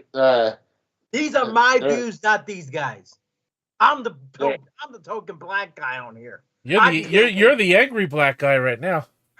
I can get away with it because I'm black. These two, I don't know. Hey, could that be a new my views are my YouTube views name? Alone, not theirs. Is low, not theirs. My views are my views alone. You had the angry video game there. Could there be the angry black dude? Well, I don't know. There's a YouTube The channel. angry black Sicilian would work. There's a YouTube channel out there called D Sigs, and he calls himself the Angry Black Man already. So, and he's got 500,000 YouTube subscribers. He's pretty funny, Oh, actually. okay. I've been doing this all wrong then. Shit. He's pretty damn funny, actually. You should look him up. But anyways, I won't. yeah. So TikTok being banned, didn't give a shit then. Don't give a shit now. I think TikTok Nope. is fucking cancerous, and I say good riddance to the fucking shitty platform. The problem, well, the The only problem person is that I know that's upset in my family is my older brother's wife, Oh, and she's boo-hoo. from the Philippines. the problem is, I mean, if it's because the China might be stealing some information, well, obviously the people who's doing it don't care. We They're said still this. doing it. We said this about 8 months ago when we first covered this shit. Yeah. The U.S. government is doing this to protect its citizens because the Chinese government pretty much owns and runs TikTok because the Chinese And government Tencent, basically which owns half the shit in the country, half the shit we already have anyway. and you know, the Chinese government pretty much owns and runs everything that operates and comes out of that country. So they consider it a national security risk, and everybody that signs up for it is pretty much willingly giving some of their personal information to the Chinese government, which is not a good look for us. Mm-hmm. Yeah. Plus, like, I mean, I don't care either way. And who Because if gives you a want- fuck? Like I said before, because of TikTok, technically it's not even TikTok didn't even start it. Vine did. We now have the Facebook and Instagram Reels. We have YouTube Shorts. We have Snapchat. Exactly. We have fucking I think Twitter has its There's own version of it now. I don't know what it's called. I don't know. No, they don't. They don't? Okay, I heard they were going to, though, I think. But still, you But got there's other Facebook and Instagram platforms. Reels. Right, you got Instagram and Facebook Reels. You got fucking Snapchat. You got YouTube Shorts. All because of TikTok. And again, TikTok didn't even start it. Vine did. And And Vine's wasn't been the- dead for years. Yep. Wasn't WWE a big part of Vine, too? They didn't I own think it, but they were one of the biggest on the platform, yeah. Yeah. They were the proprietor, the progenitor for everything on this that we have now. Funny how Right, WWE doesn't have a presence on TikTok because they don't give a shit. Right. They're so rich they don't care. They're already making a ton of money. They make bank from everything else. Like right now, Would they've y'all got ever their- see that WWE Vault channel? Yes. That shit's awesome. And all their fucking videos and uploads on there are all censored with the chair shots and everything else. I think it's ridiculous. Mm. It's basically a watered down version of the WWE network and censored on top of that. Yeah, but what's cool, they're actually putting like documentary stuff. They put the CM Punk documentary on there. They had the Paul Heyman documentary on there. But like that, it looks like they're definitely moving away from Peacock slowly. You know, they're taking stuff away from Peacock. Well, they did say, WWE did say when the contract with Peacock is up in 2025 that they are going to pretty much give NBC Universal first rights to retain the PLE events before they decide to move them all to Netflix. Yeah, right now they're just they're pretty much separating the WWE network. I mean, it should still just honestly have one home where you go to watch everything, and then have like I don't mind if we have Peacock as the WWE home to watch PLE, or like we just need somewhere like it has the whole thing like the old WWE network. And Which that just- we're never gonna see something of the likes of that ever again. Nope. Once the Peacock deal happened, the end was near. And that's why I kept my wrestling DVD collection. The ones that I had anyways. Because I knew better. I got a bunch of the tapes, but there were some DVDs I gave away a long time ago. Well, let's move on to the Hawk Tuah thing. Then we could talk football. Then we could talk about some retarded laws and get the hell out of here. Hopefully, in about an hour from now, Mm-hmm. which would put us at 1 o'clock in the morning. So let's get to it. That'd be midnight for me, and I'll be off anyway. All right, here we I'm go. off tomorrow anyway. So let's go. Hawk Tuah girls crypto team short on answers after disastrous meme coin bust. All right. So He's trying to pull a bogey, like a pumping dump. this is worse. Oh, so much worse.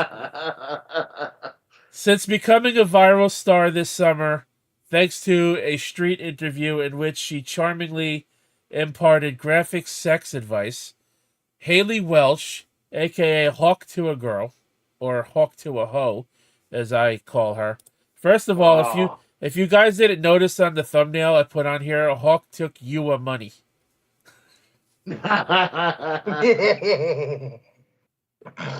Anyway, Hawk Tuah Girl has launched a podcast and an animal charity, carving out a pleasant niche for herself as an influencer. Being more online, of course, has allowed her to sustain and profit from her fame, though it has also led to some curious endorsements. Welsh regularly touts the greatness of Twitter, its owner Elon Musk, and Tesla's troubled Cybertruck, that fucking ugly piece of shit, to take a handle of interest examples. Along the way, Welsh has also found herself enmeshed in the world of cryptocurrency and boosting Bitcoin, which she has invested in, unsurprisingly, for a woman who bills herself as Queen of Memes. You're queen of something, all right. She also, and it ain't anything we're used to. She also owns some Dogecoin, a so-called meme coin, which was the only one that's been successful out of all the meme coins out there. Oh, yeah. Based on the iconic Doge meme of a Shiba Inu dog. She bought it because of Musk's enthusiasm for the meme and asset, which have now lent their name to his Department of Government Efficiency, or Doge. Oh, Jesus Christ. A commission he is set to run for President-elect Donald Trump.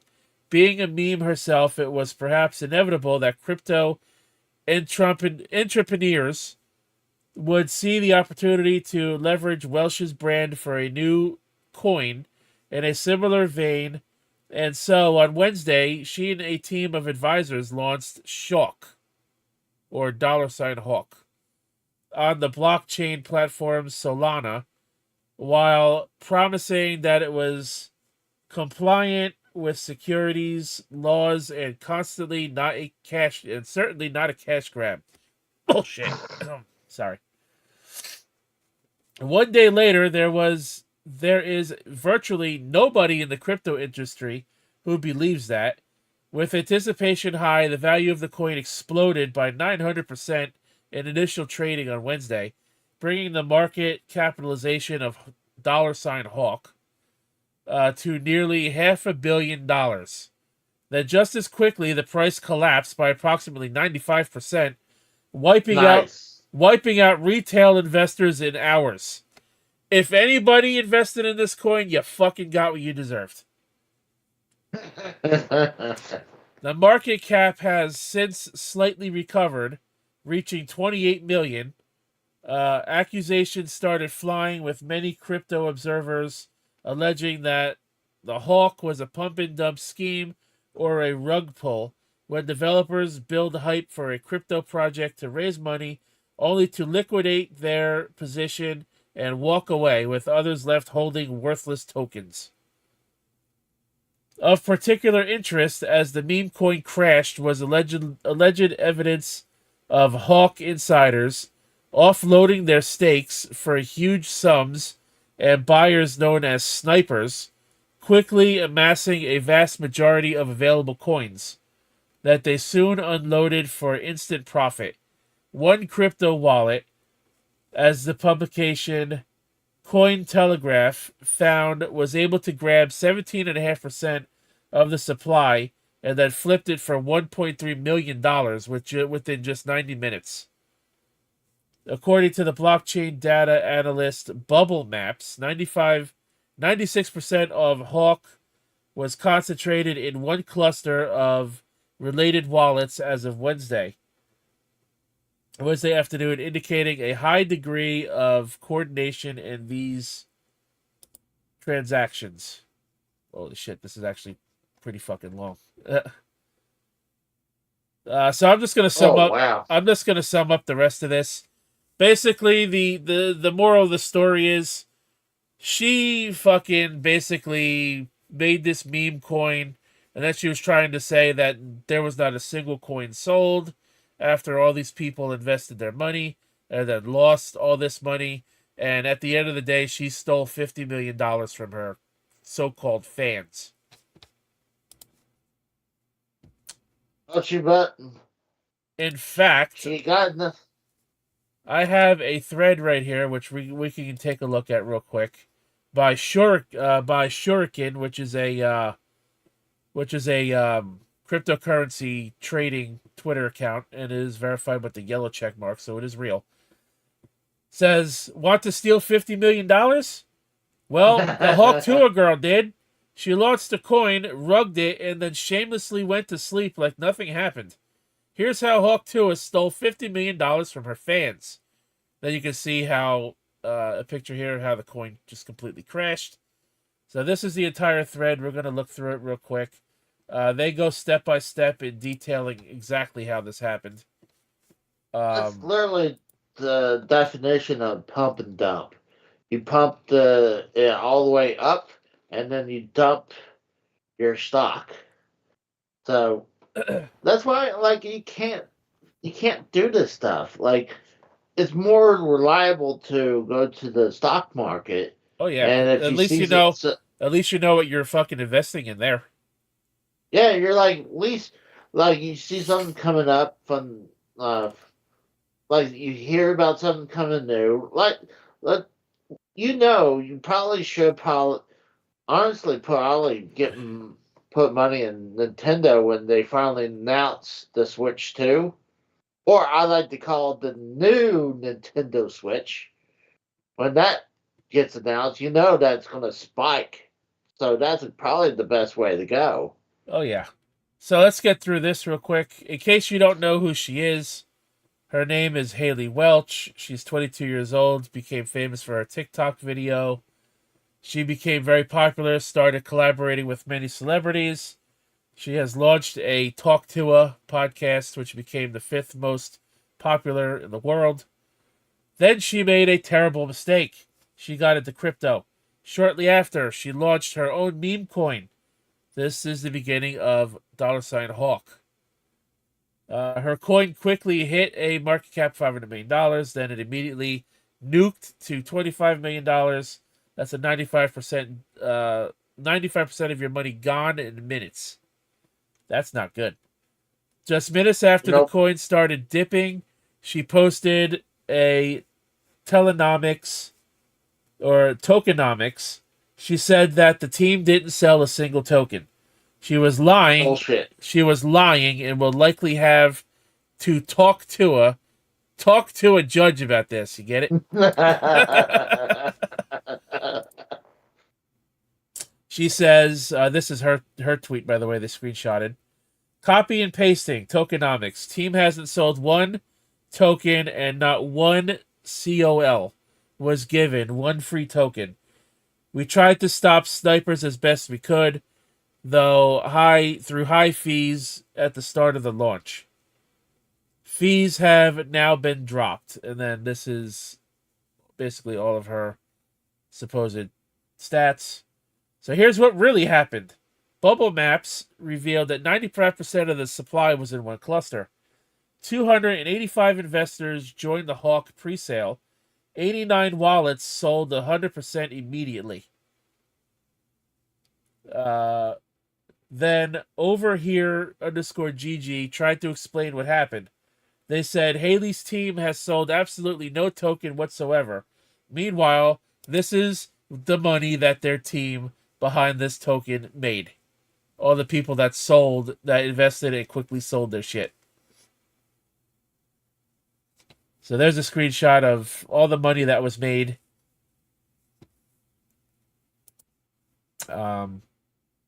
Now comes the fun part. She and her team made a Twitter space to explain what happened. They got destroyed by the crypto investigator, Coffee Break YouTube, which I have heard of him.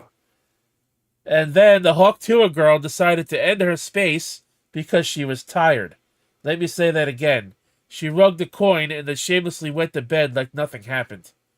You have to listen to this. I'm not going to play it. I mean, it is a 7-second clip. I guess I can play it. Hey guys, I hate to interrupt you, Nick. Hello there. But anywho, I'm gonna go to bed, and I'll see you guys tomorrow. She sounds like she's 15.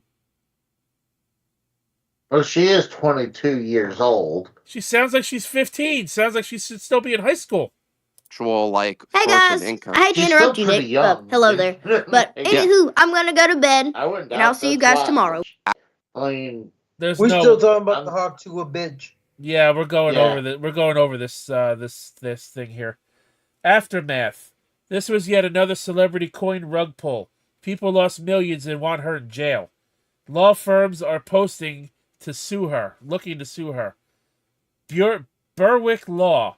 If you lost money on Hawk, contact our firm to learn about your legal rights. Our firm responds to thousands of NFT and token investors and securities matters. This is attorney advertising. Like I said, if you invested in this, you got what you fucking deserve, and you should have no right to sue. yeah, I agree, because that's gambling. That's like going into the casino, dropping $100 on one pool, and bitching and saying, "I'm gonna sue the casino for losing all your money." Yeah, it's very stupid. So now we're going to go over this little article real quick. This is not that long. Viral Hawk Tuah girl Haley Welch faces arrest over quick crypto scam. What went wrong after the meme coin launch? The launch of the crypto, blah, blah, blah. We went over this part already. Haley Welch may now face possible legal actions after several traders appeared to incur big losses. Hawk debuted on the Solana blockchain earlier this week, with many lambasting Welch and her team for one of the most miserable, horrible launches ever seen. Accusations of insider trading have also been levied against the influencer, with Cointelegraph claiming around 80 to 90% of the currency was controlled by insiders, snipers, or entities that purchased significant quantities during the launch. Welsh and her team. I got a question for you. What? Which one's worse? This woman stealing $50 million, or Boogie only made $5,000 for his meme coin, and he faked cancer. Faking cancer is pretty fucking bad, but you stole $50 million. I think that's a lot worse. Yeah, I'm like, and plus, Boogie could still have this, by the way. Like, he still has the effects of what the cancer is, so he could still technically have this long-lasting life of cancer. But if he doesn't have cancer now, he could develop it down the road. Welsh and her team, however, deny the allegations and have repeatedly insisted that they did not sell any tokens. A post by Twitter by Over Here, which launched the token, also added that their allocation was set at 10% and locked for 1 year and vested over 3 years. The rest of the tokens were distributed into different wallets as per tokenomics. The main piece going around X is 96% cluster bubble maps token, blah, blah, blah. We already know all this. Five SOL is 1.2 million USD. We also seeded 0.3% into Radium. Radium Pool. Over here added a Twitter post that was shared by Welch. Some critics also speculated that the coin was launched as part of a pump and dump scheme. There is, however, no clear evidence of wrongdoing at this time, and it remains uncertain whether legal action can be brought against Welsh and her team based on current scenario. So when you say this, okay, that highly contradicts this. If there's no proof of wrongdoing, how is she facing an arrest for a crypto scam? That's a good point. Yeah, what she did was a scam, absolutely. But if there's no evidence of wrongdoing, she's not facing an arrest now, are you? You made this title for clicks and it worked.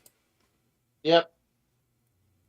Well, wouldn't she probably have the most stock into this coin? Right. She took $50 million, and her investors, I showed you the Shuriken article, the Shuriken tweet in the thread showed how much money the others made.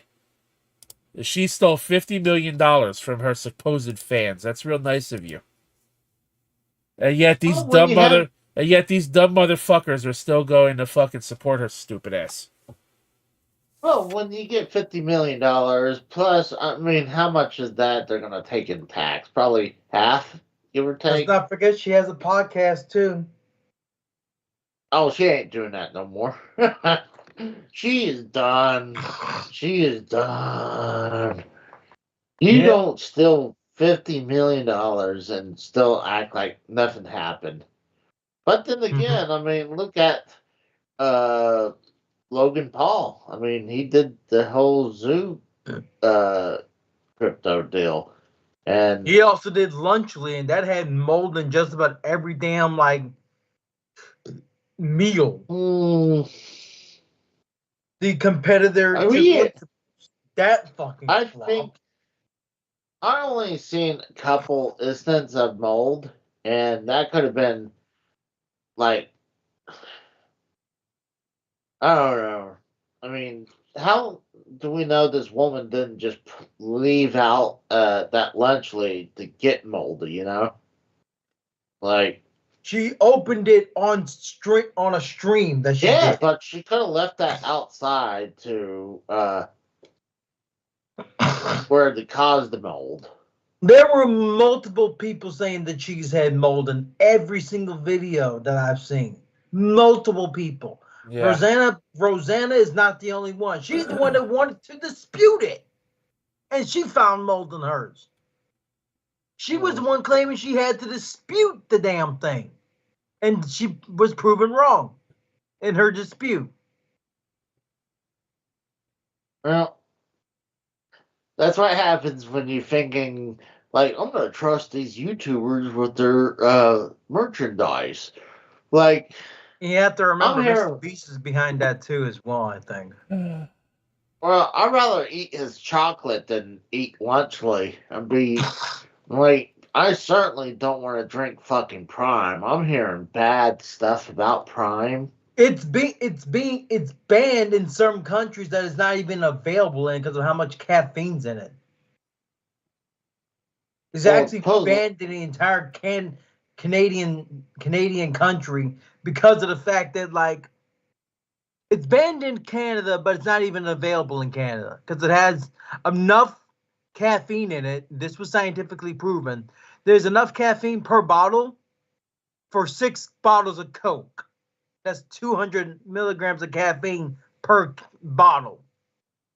We have breaking news, folks. I know you don't really care. You guys don't care much about baseball, but anybody who sees this, Juan Soto has officially signed with the New York Mets. This fucking cocksucker has no team loyalty. Oh, this cocksucker! I literally just found out about this 2 hours ago. I'm like, okay, I don't care. This was as of 57 minutes ago. I found out 2 hours ago. He took a deal from the New York Mets that was worth $5 million more than what the Yankees were offering. He has no team loyalty and chased the fucking biggest fucking bag. Yep. Okay. 5 years, about what, 700 plus million? It's per year. It's I'm gonna play devil's advocate.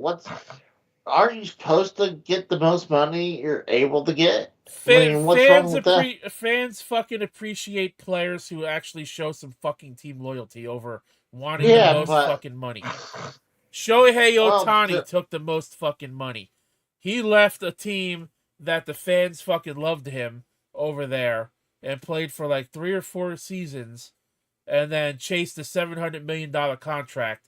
Juan Soto was traded to the Yankees and he had 1 year left on his original contract, which was transferred to the Yankees in the trade, and then he chased the biggest bag.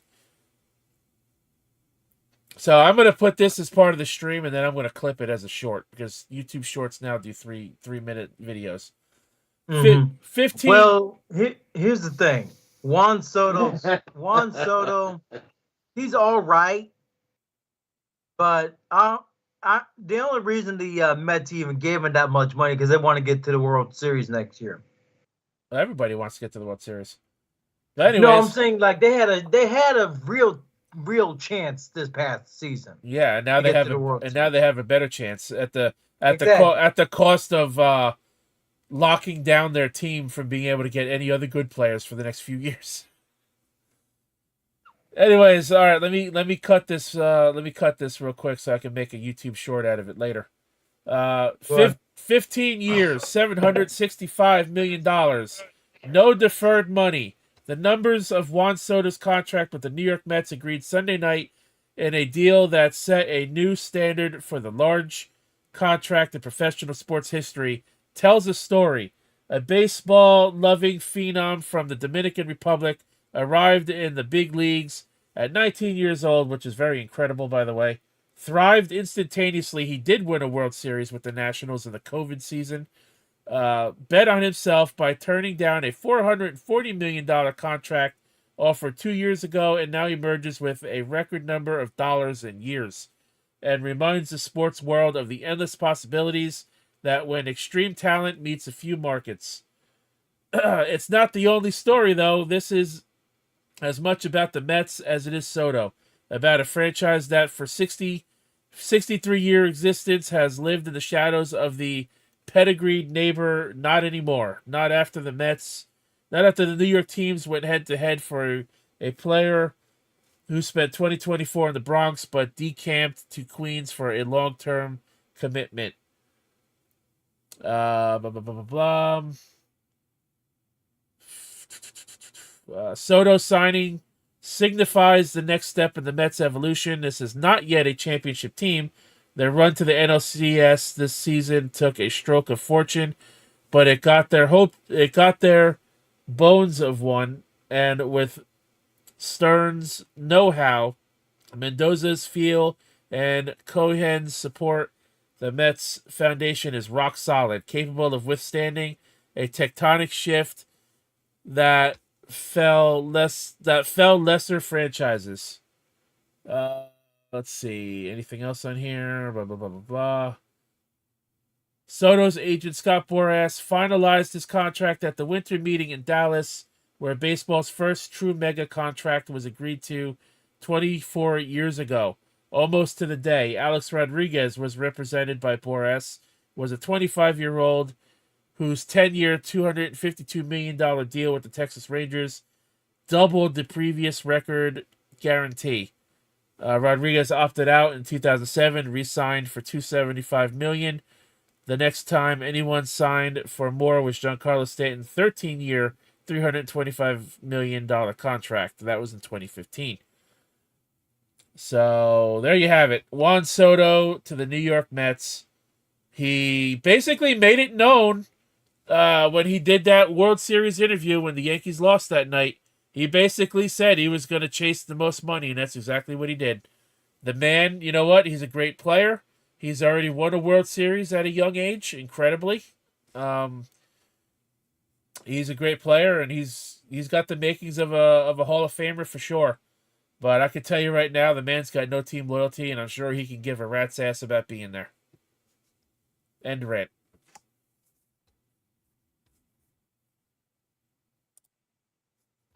I don't think it's bad. Like, I'm just saying, like, what's so bad chasing the biggest bag? Because, if you can? Like, I mean, players do that, but at the same time, Real sports fans want somebody who has team loyalty. Like Aaron Judge could have took a bigger contract to go to the San Francisco Giants 2 years ago. And where did he stay? He stayed with the Yankees, who offered him less money because that's where he wanted to be. Soto Oh, did not do that. Soto chased the bag. let me do the dumb laws ones now. I'm more interested in that right now. Yeah, we're gonna do that. Let me cover the NFL stuff real quick. That'll take a couple of minutes to go over the scores from today, and then look at Week 15. While you bringing that up, uh, I'm gonna shield some stuff right now. I actually just this morning I woke up early after doing Saturday is Raw, and woke up and did about 2.5 hours of recording with Filthy Mouth Gamer. Just we had about a good 2 hours just random talking, and then we finally talked about the Atari 2600. I might just go ahead and drop the whole thing because it was definitely good talking between me and Filthy. It was great. So I just want to give some people to look forward to something like that. Well, here are your NFL scores for Week 14 so far. Of course, there's still a game tomorrow night. Thursday night saw the Packers and the Lions play. The Lions won 34-31. Steelers beat the Browns today, 27-14. Bless you. The Saints beat the Giants, 14-11. The Dolphins beat the Jets barely, 32-26 in overtime. The Jaguars beat the Titans 10-6. Holy shit, that must have been a boring game. The Vikings, Yeah, that looks like it. The Vikings destroyed the Falcons and doubled their score, beating them 42-21. Panthers lose to the Eagles 22-16. Buccaneers beat the Raiders 28-13. Seahawks beat the Cardinals 38-18. The 49ers beat the Bears 36-13. The Buffalo Bills lost a close game to the Rams 44-42. Holy shit. Oh, wow. That must have been like just a scoring game going back and forth. And the Chiefs yet again win in their night game by less than a field goal to the San Diego Chargers 19-17. Yet again proving that the Chiefs are the worst one-loss team between them and the Lions. I don't know about the worst when They should be lost they should be 6-6 right now. They should be middle of the fucking road. Maybe 7-6. They should not be 11-1. Absolutely not. Or 12-1, I'm sorry. Obviously, there's a reason why they're not, because I mean they're the better team. Like I can understand maybe a couple games could have switched, but not half the games. Dude, they won the majority of their games this season by less than a field goal. The Bengals almost beat them. The Broncos almost beat them. The fucking Ravens almost beat them. Now the Chargers almost beat them. Okay, they still won. A win is a win is a win. That's true, but they barely won, and they're being touted as such a fucking amazing team when they should have lost half of the games they won. Hold on, what would have been acceptable if they just won by a touchdown? At least, yeah. Or at least a touchdown. Maybe 10 points would have been more sufficient. I think absolutely. Well, I don't know, because I mean, look how many times the Patriots won their Super Bowl just by a field goal. Let's take a look at the Chiefs' wins this year. All right, let's take a look at fucking all of them. Sounds pretty bad hate from you. This is 2023. Here we go. All right, here we go. They won their week 1 game to the Ravens, 27-20. That's fine. They barely beat the Bengals. They won by 1 point, 26-25. They beat They beat the Falcons 22-17. It's the Falcons, so whatever. They beat the Chargers the first time 17-10. They beat the Saints. They beat the Saints 26-13. They beat the 49ers 28-18. They won to the Raiders 27-20. They beat the Bucks 30-24. They beat the Broncos by 2 points. The Bills beat them 30-21. That's their only loss. They barely beat the Panthers. The Panthers almost beat them. The Raiders last week almost beat them by they lost by 2 points. And they lost by 2 points tonight. So they got 1, 2, 3, 4, 5 of their games that they won were less than 3 points. So I was close. I said half. So it was one game short of half. Either way, they should be a middle of the road team. They should be like 8-5 or 7-6 right now. Not fucking 12-1. I think there's a reason why they're 12-1. You don't. It's the fucking Taylor Swift effect. And one of the I would not be surprised if one of these years she's the fucking Super Bowl act. I'm actually surprised that hasn't happened already. Well, maybe the boyfriend should have like a lock of her hair when she's not there. She could still be there in spirit with the lock of hair. Anyways, you got the Cowboys and the Bengals playing tomorrow night at 8:15. Next week on Thursday Night Football, you got the Rams taking on the 49ers. You got the Commanders against the Saints. Chiefs versus the Browns. Bengals. Let me guess. Does the Browns deserve to beat the Chiefs in that one? Well, we'll see. We'll see how that turns out. Bengals against the Titans. Dolphins against the Texans, which I'm not looking forward to. Ravens are going to kill the Giants. Yep, we know that. Jets versus the Jaguars. That's going to be a real shit show. Cowboys and the Panthers. Chargers, Bucks. Colts versus the Broncos. Patriots versus Cardinals. Bills versus the Lions. I think the Bills could take their third loss next week. Steelers versus the Eagles in the Battle of Pennsylvania. That ought to be an interesting game. Yeah. Falcons at Seahawks. Bears Vikings is next Monday. So the Sunday night game next week is the Packers and the Seahawks, and next Monday is a doubleheader Monday night game featuring the Bears and the Vikings and the Falcons against the Raiders. So out of these games next week, the Steelers and the Eagles is going to be good. The Bills and Lions is going to be good. Yeah. Ravens are going to kick the shit out of the Giants. Of course, I'll be watching my team. So those are the standout games I think are going to be next week. The games I would keep an eye on are the Battle of Pennsylvania and the Bills versus the Lions, and let's see how much the Chiefs win by next week. With that being said, did we lose Kratos? Did he fall asleep on us? No, I'm still here. I was just muted while you guys talk football. Out of the games, I don't know how much football you watched this year, Kratos, but out of the games next week, what do you think are the games you'd be interested in keeping an eye on? None of them. No? None of them. Really?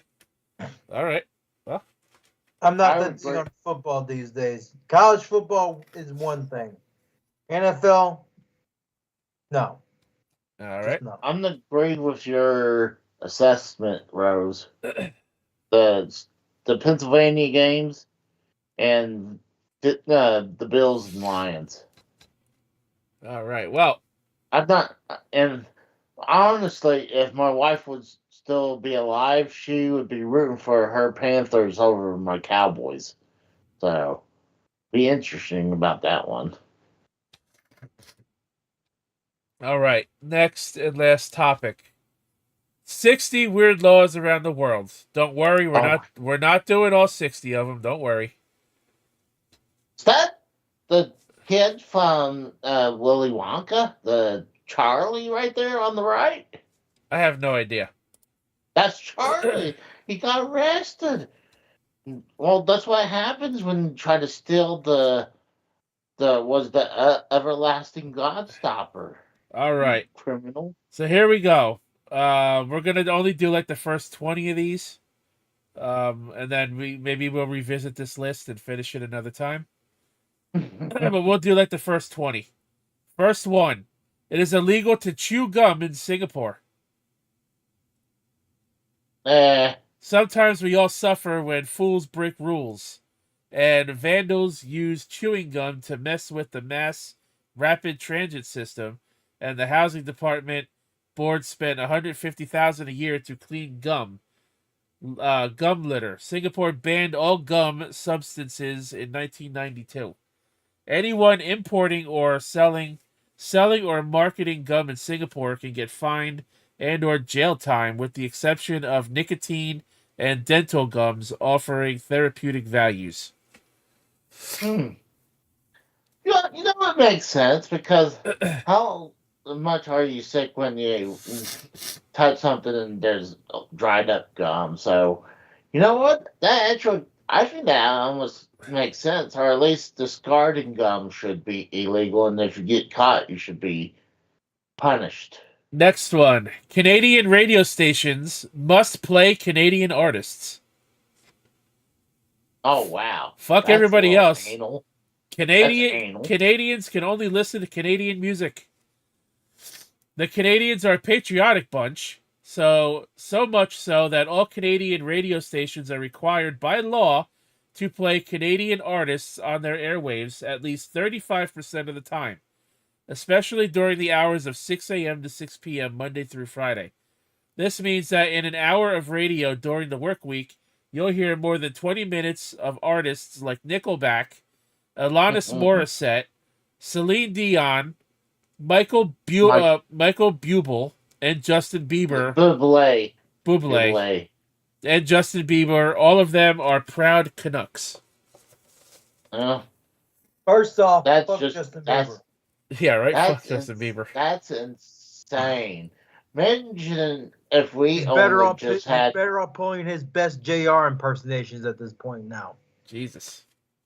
Imagine that we only had American music to listen to, and we're not allowed to listen to the bands like the Beatles.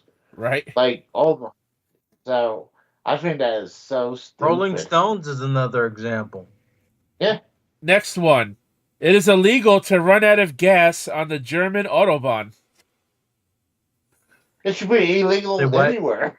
If you're so retarded not to I heard gas... German Autobahn. I thought Transformers. It is illegal to run out of gas on the German Autobahn. They're fucking super highway. Autobahn. I just said Autobot for a second. Well, I mean, that makes sense because it's legendary for not having any speed limit. Right here. Notorious for having dynamic speed limits that give drivers a chance to travel more than 100 miles per hour. Car enthusiasts and speed demons love trips along the German Autobahn. But if you run out of gas, you could face a big fine. And don't even think of walking to a gas station. You'll get another fine for that. Huh? Why? Fuck? Germans believe you have the power to keep your car properly gassed up. So if you run out of gas, it's your own fault. Well, they're not wrong there. Walking along the highway... but Germans also make shit cars like BMWs, where you have to have a certain part for your car, and then the same spot for that part is a different size for another spot in the same car. Next one. My rotors are examples for what I'm saying. I have different size rotors for my BMW. The front is one size, the back is a completely different size for braked rotors. Next one. I'm not joking. It is illegal to hike without clothes in Switzerland. Well, guess what? That's it's illegal. Standard everywhere. Exactly. Actually, in the state of Oklahoma, Illegal to hike without clothes in Switzerland? What the fuck's going on in the Switzerland wooded areas? Are they fucking and making sex tapes over there or some shit? After Swiss and German travelers decided to make naked hiking a thing in Switzerland a decade ago, Swiss officials reminded folks that a public indecency law still exists, and you could be fined if caught in the woods in the buff. In 2011, a Swiss man was fined more than $100 for his bare-bottomed walk. $100 Yep. for swinging dick around. Yep. In the woods. Yep. Technically, in Oklahoma, women is allowed to go outside topless now. Yeah, you can in New York too. Again, who cares? Hold on. What do you mean? Who cares? I would love to see just random chicks going around topless. I'd be like, oh yeah. I can just go downtown and see that every damn day. I can just go to downtown St. Louis and see that every damn day at night. I could just ask a certain. What's your point? I could just ask a certain somebody to show me her chest whenever I want. Oh God. Anyway, it is illegal to feed pigeons in Venice, Italy. I see why. With Venice, there's your answer. With thousands of pigeons descending upon St. Mark's Square in Venice, lured by the tourists needy, readily handing out food in exchange for Instagram-worthy photos, Venice lawmakers officially made it illegal to feed these pesky fowls in 2008. It is said... It's Venice. That's why. It's the city on water, right? I believe so, yeah. Yeah, that water smells like shit, I hear. It's not even clean. It is said the cleanup from the birds costs each citizen €275 per year. So, nice. So now the tables Hold are on, turned. Let me check that price right now. €275. Let me check that in U.S. currency. While you're looking that up, that's almost $300. If you're caught feeding the pigeons, you could face fines of up to €700. Checking that one too.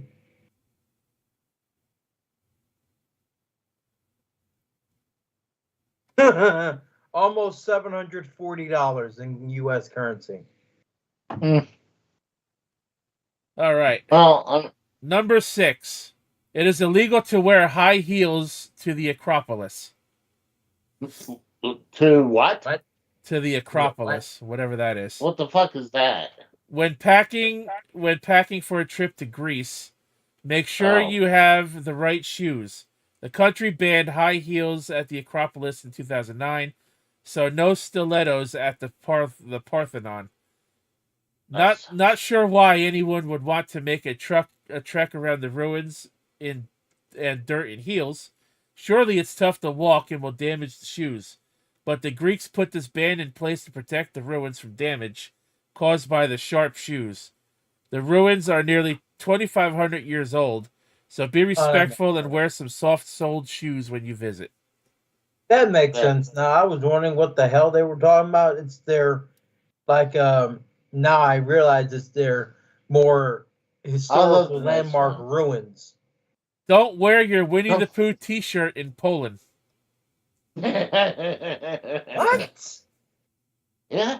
Oh, I can see why. Because he's not wearing no bottoms. I mean, he's swinging his own dick out there. You don't want to promote that stuff. The cuddly little bear, all stuffed with fluff. Also, gasp, does not wear pants.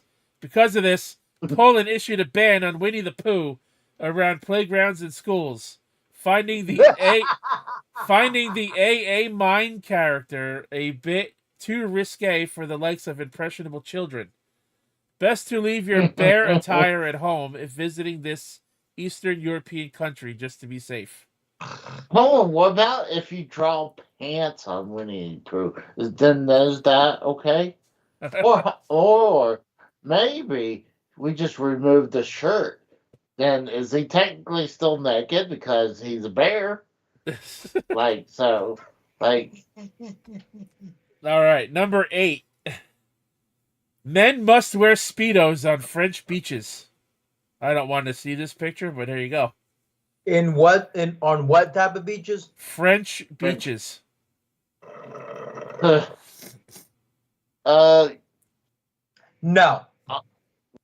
Do you think the French just really like their Speedos? Actually, it's French law that men do not wear loose-fitting swim trunks on beaches, swimming pools, and other public places where a swimsuit is required attire. The law wasn't for safety, but rather that men wouldn't dare walk around town in a Speedo. So if he wears a Speedo in the water, it surely would be cleaner than something he may have been wearing all day long. This need to... You know what what's the damn point? No, that's actually a good point. I used to have a buddy from school that he would wear swimming shorts everywhere he went, like to school and stuff like that. It was obviously swimming shorts. Like, why are you wearing swimming shorts? Basically, they want men to wear something clean before they get in the water. And the average woman in Paris is butt naked 37% of the day. Again, who cares? Move on. The need to avoid clothing that could have been worn throughout the day also extends to t-shirts. You'll need to lose those as fast as your surfer shorts. It is illegal to wear a suit of armor in the British Parliament. Number 9. Yeah, I heard about that. That's common damn sense. That is common damn sense. We know. Actually, you've been waiting to don your suit of armor or for a visit to Parliament during your next trip to London. Still, there is this ancient law dating back to 1313 that prohibits it. The Brits could revoke the law, but as armor really isn't Prince is practically dying. Fashionable as it was in the Middle Ages, why would they bother? Here's a good one. It is illegal to ride a cow while drunk in Scotland.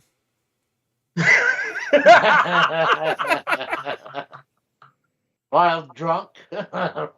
So it's okay to ride a cow if you're sober, then. Well, if you're riding a cow anywhere, you're obviously drunk. Well, hold on. What about buzz riding a cow? Like, let's say you're slightly below point, was it 0.8 on the legal limit? Limit, yeah, I got you. So, like, I mean, so would that be okay? Like, you're technically not legally. Well, Scotland, I'm sure, has a different tolerancy level to alcohol before determining you're drunk. Yeah. Could be higher or it could be lower. Before you get any crazy ideas, I just find it fucking funny. Before you get any crazy ideas and have too much Scottish whiskey, you should know you can get a ticket for drunk cow riding. The full 1872 law mandates people not be drunk when in charge of a cow, horse, carriage, or steam engine. You gotta hold back on your steam engine now. In case you are wondering, the same law states you cannot have a loaded firearm on you while drunk. We have to admit that's a standard everywhere. It is illegal to wear camouflage in much of the Caribbean. Leave the camp attire at home. I don't blame them. When you head to the Caribbean, to wear it is a big no-no in many island nations, including Barbados, St. Vincent, St. Lucia, Antigua, Barbuda, and Jamaica. Camouflage is only allowed to be worn by the country's military personnel. All right, number 13. This one is standardized too. No selfies with Buddha in Sri Lanka. Obviously. Wait, who? Buddha. No selfies with Buddha in Sri Lanka. So hold on, let's say they got away with it and they took a selfie with it. But is it still illegal once let's say they post it? Let's say it's a foreigner. They went and And honestly, look, that dude's definitely a foreigner. So he came to India, took a picture of it with him, selfie. Actually, technically, it's not a selfie because he's holding his phone, but someone else taking his picture, so it's not a selfie. Here's the better question: is it the type of Buddha that is like that is actually a monument, or the Buddha that goes in the bathroom while you shit? Oh, well, they say, I guess it's this particular Buddha right here. I'm talking about like the Buddha statues. When you take a selfie with Buddha, you are turning your back on him. Tisk tisk. The sign is disrespectful, is punishable by imprisonment in Sri Lanka. It is also considered disrespectful to point your finger at Buddha, and sometimes there are bans on taking photos with the statues. Although not illegal to have tattoos of Buddha, a British woman was jailed for 3 days in 2014 for inappropriate tattoos of the man. 70% of Sri Lankans feel it is a prophet and avatar of the god Vishnu. Number 14. It is illegal to wear a mask in public in Denmark. No. Well, I love to hear how they did that in COVID. I love that they had to do that one in the pandemic. Actually, talking about that, I was planning to go to a Walmart and wear a Bane's mask and have a mask behind it. So I was like, hey, we're supposed to wear a mask, so I decided to wear a Bane's mask. I'm like, but I decided not to do that because, don't want to get, detained for that. Not only masks. Now, here's my question. What type of Bane mask? The Bane from the Batman animated series or Bane from Dark Knight Rises? What's going on, Epic Legend Gamer? Epic Legend Quest. What's going on, bud? I was sharing it. I just pulled the thing down by accident. My bad. Sorry. Let's see here. Not only masks, the Danish government wants to stop anyone from covering their faces in any way in public spaces.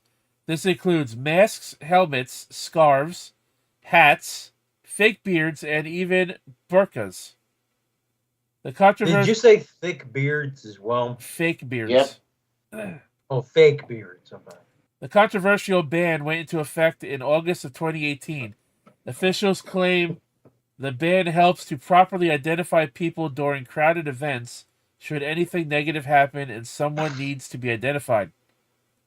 Number 15. Wouldn't that help today when that CEO got murdered? I mean, we would have got more of a face shot if he didn't have that face mask up, Registering as married at a hotel makes it so in North Carolina. So see, we're going to North Carolina. Let's see here. Make it so. So what they're saying, it makes it legal if you go into a hotel? If you go to a hotel and you tell them you're married in North Carolina, you become legally married in that state, apparently. That is the dumbest thing I ever heard in my life. Actually, in one of the episodes of Full House, because Uncle Jesse, I guess he's Greek, and one of the things they say that if you take the woman and walk around the dining table, that equals marriage. Let's say continue. No, that'd be it. I think that's just as stupid as this. That's pretty dumb. Let's say a man and a woman walk into a hotel in North Carolina, request to share a room, and claim they are married. By common law marriage rules in the state, that man and woman would legally be married. As the couple outwardly present themselves as husband and wife to the public, they are deemed a common law marriage that is honored and valid in North Carolina. Should you find yourself in need of a hotel room for the night, you may want to fess up if you aren't a married couple. I've been in hotel rooms many times, and they don't ask me, "Are you married?" They'll ask, "Is how many people are going to be in the room?" Well, And apparently North Carolina has a different law. You probably haven't been there. no, but like, I'm not gonna like. I'm gonna go into this hotel room. Hey, by the way, we're a married couple. Like, or like, I'm wondering if that's supposed to make that like you get a better rate. I don't know. Number 16. I'm going to couple this one and the next one together, and you'll see why in a moment. It is illegal to fly a kite in Victoria, Australia. Mm. In Australia's southeastern tip of Victoria, home to Melbourne, it is illegal to fly a kite in a public space if it bothers another person. In fact, you cannot even play a game in public places if it annoys someone else. Listed as part of Summary Offences Act of 1966, the Aussies probably won't mind if you do decide to fly a kite while you visit. It is also illegal to fly a kite in Buenos Aires, Argentina, which is why I said I was coupling these together. Stupid. Why is it so bad about flying a kite? I don't fucking know, dude. Australians aren't the only ones who are apparently opposed to flying a kite. Lawmakers in 1907, Buenos Aires took a step further by completely stripping the Argentinian capital of simple joys of flying kites. In 1989, the law was partially revoked to make it legal to fly kites in squares and parks. But don't ever think about trying to enjoy this childhood pastime anywhere else. That kid right there is a criminal. We need to have him behind bars. God dang criminal. We don't need him. No water pistols on New Year's Day in Cambodia. Goddamn kids and their water guns on New Year's Day. I tell you what. That is so stupid. Well, that's why I said they're ridiculous laws for a reason. New Year's celebrations in Cambodia get so crazy that the capital city of Siem Reap won't allow for the sale of water pistols leading up to and during the big celebrations. The ban went into place to prevent traffic accidents and public disorder. What? Apparently, any other time of the year is okay for a water gun fight, but if you go for New Year's, shops owners won't sell you the plastic toy. It is illegal to be shirtless in Barcelona. Oh, wow. If you look at this man, you'll understand why. Well, he got some big, yeah. I mean, he's not the worst shaped man on the planet. I mean, he does have a beer gut. I can't say much because I got a gut myself. But I think he's not the worst shaped person on the planet. I think that's just pretty much fat shaming the dude, honestly. In an effort to keep the streets of Barcelona free of beachgoers in bikinis and men going shirtless, lawmakers in the Spanish town on the Mediterranean banned anyone from being topless or in a swimsuit in public anywhere but the beaches or pool. Passed in 2011, fines for walking around half naked could cost you up to €260. Number 17. It is illegal to swear in the United Arab Emirates. No cursing allowed. Oh, this is the beginning of Demolition Man. Are they going to get fined every time they curse? Like, what? You are, what did they say? You earn one credit for swearing, wherever they said, where a random machine just shoots out a ticket at you. In the Muslim UAE, swearing could get you fined, jailed, or deported. Under Article 373 of the UAE Penal Code, swearing disgraces the honor or the modesty of a person. This isn't just for saying the inappropriate words aloud. It includes indecent physical gestures and extends to your text messages and social media as well. Oh wow. Not even indecent emojis are allowed. Earlier this year, the British Express reported a man who sent an angry message to a car dealer who seemingly did him wrong.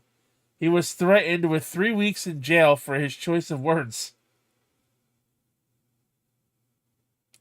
I'll tell you one thing. If I will shit my pants if I see about you have to use the 3 seashells instead using toilet paper next. It is illegal to wear lacy undies in Russia. So see, you're going to jail. Oh my god. she was born there, so. Sorry, ladies and gents, but Russia doesn't... I should ask her if this is legit, actually. Russia doesn't want you wearing anything lacy underneath your clothing. A 2014 law in Russia, Belarus, and Kazakhstan states undergarments must be made with a minimum of 6% of cotton. Why? They claim it is for health and safety. While women across the nations protested the law in its effect, you can no longer buy lace garments. How they'll know what you have on underneath is another subject. Say, woman, I need to see if you're wearing lacy underwear. Like, pull down your pants. Number 19. It is illegal to dance in the dark after midnight in Japan. Is that outside or inside? I or guess both? I guess anywhere. It just says dance in the dark after midnight in Japan. Footloose. Oh, that's a good point. This is the beginnings of Footloose now. Japan was like the country version of the movie Footloose. Dancing after midnight was banned for generations as it is just too sinful. Well, it was really just too American enacted in 1948 while U.S. soldiers occupied Japan. The ban was placed to stop liberal Americans from corrupting the good citizens of Japan. Japan finally lifted the ban in 2105. That never happened yet. They mean 2015. You can dance after midnight as long as it's not in the dark.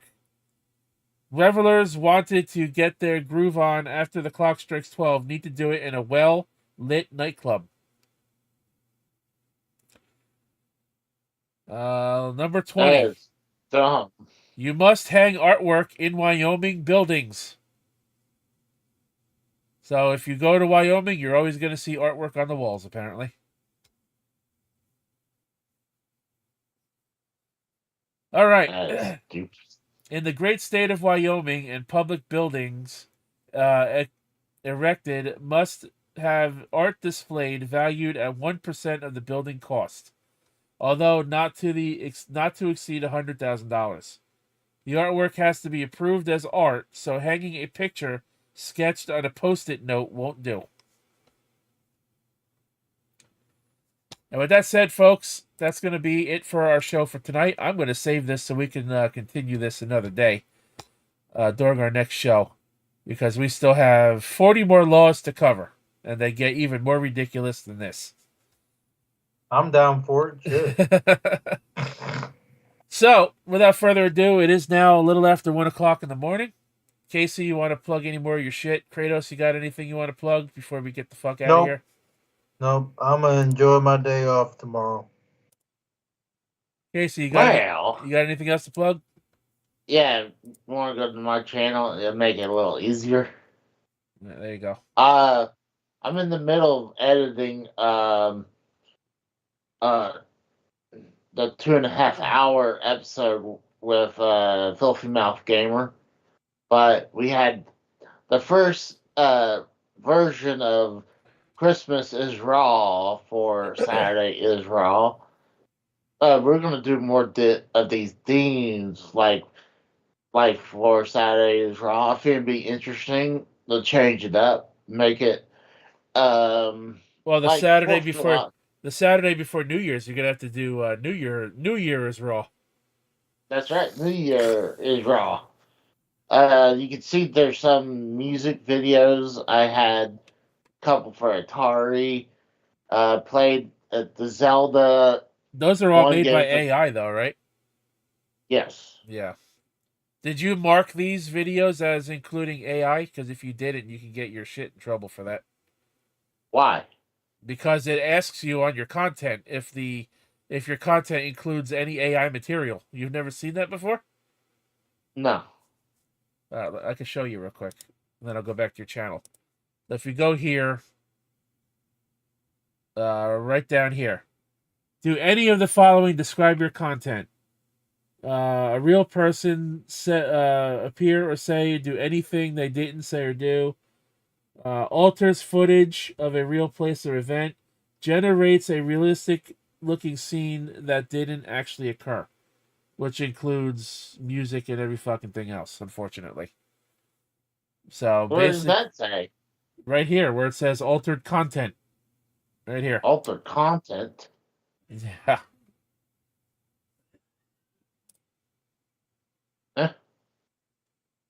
Maybe a band did it. You don't know.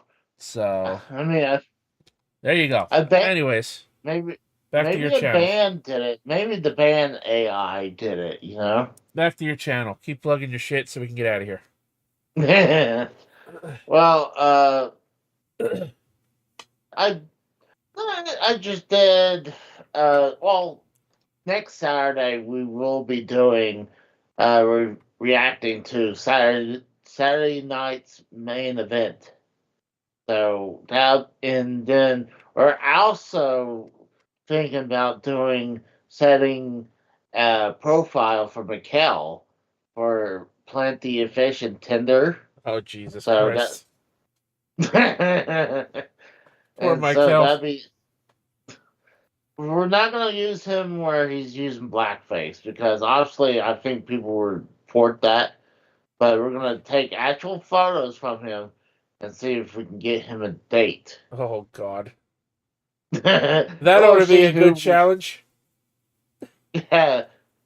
But I'm planning actually now thinking about doing some Sega cards that are from the Master System.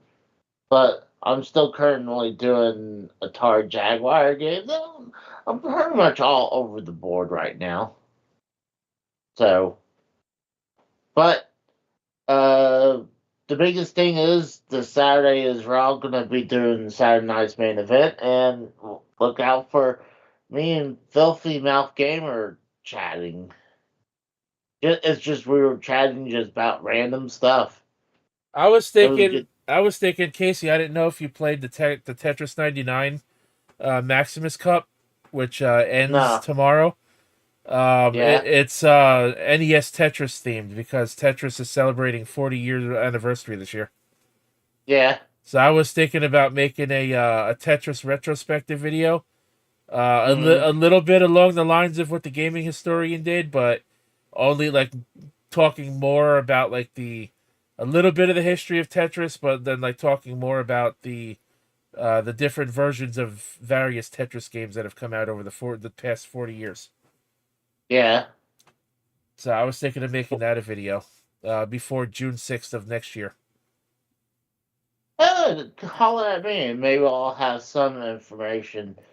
Like, I mean, some of the games I played with version of Tetris, like I played this Philips CDI version of Tetris. You played Hatris and you played other stuff. I played several versions of Tetris. Like, I still think Tetris Effect in VR is the superior version of playing Tetris.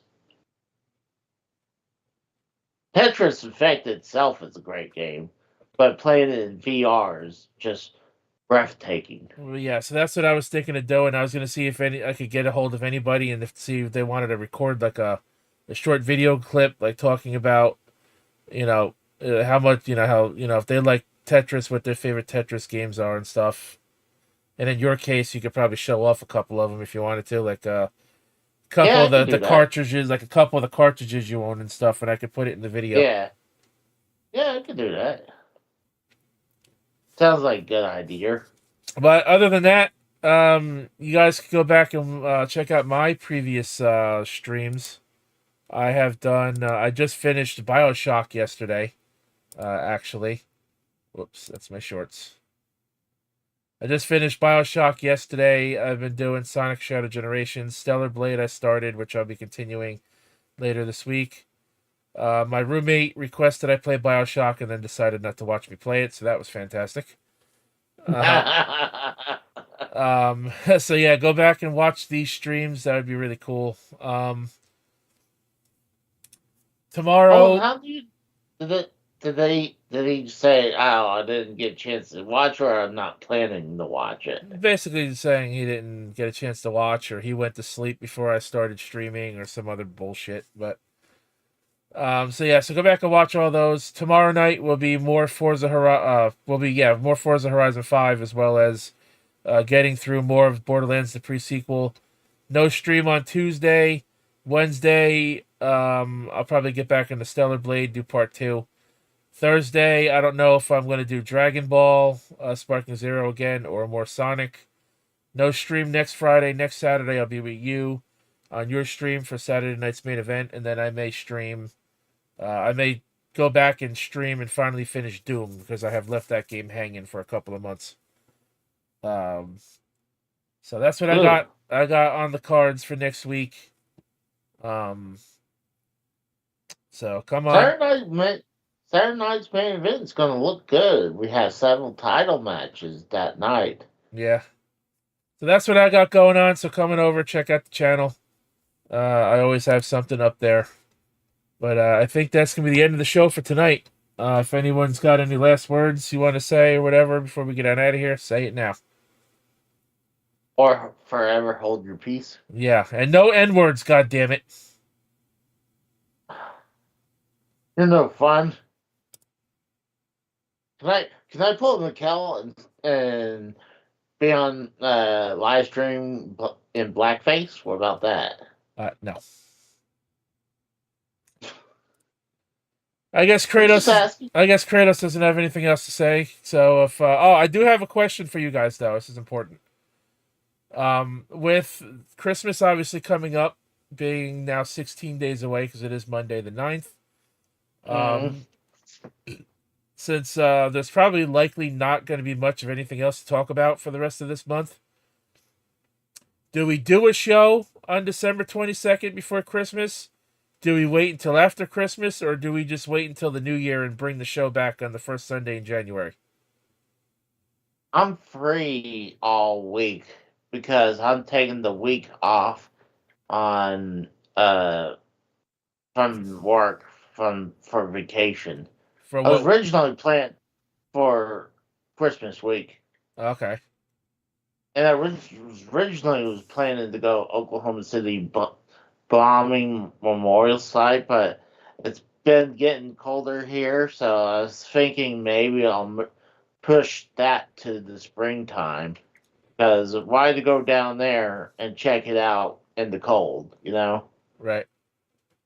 So I'll be free all week that week. All right. So again, do you guys think we hold off and do a show before, do the show like normally scheduled before Christmas, do it after Christmas, or do it after New Year's? Because I don't know how much of anything new there's going to be worth talking about for the rest of this month. I was thinking maybe doing not Saturday is Raw. I was going to probably do Christmas is Raw. So I don't know. Maybe we can simulcast it. What do you think, Kratos? Do you think we should hold off until after Christmas or after New Year's to bring the show back? He's dead.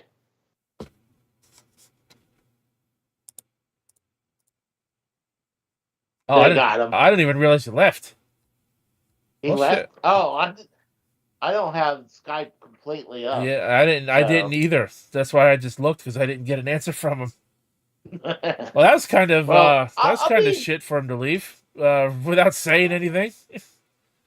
If he did say something, I didn't hear him. I'm down for it because, I mean, like I said, I'll be off all week, and obviously I'll be making content at my apartment. So, Well, follow me I'll be on down Twitter. Follow me on Twitter and shit, guys. That's when you're gonna know. That's when and where you're gonna know if we're gonna do Less Than Serious. When the next episode's gonna be. It'll either be the Sunday after Christmas or the first Sunday in January of the new year. So, with that being said, check out D-Road Gaming Live, OCRP, GTA 5, roleplay videos, and streams over there on the channel. Follow me right here on Twitch and YouTube. Subscribe to both channels if you're not already. Greatly appreciate it. If you subscribe with Twitch Prime, it don't cost you a dime, and I'll get paid for it at the same time. And with that being said, it's never necessary, but always appreciated. Twitter is there, so you know when to go live and upload a video. Blue Sky, I'll eventually add that link too at some point. All the links are down below.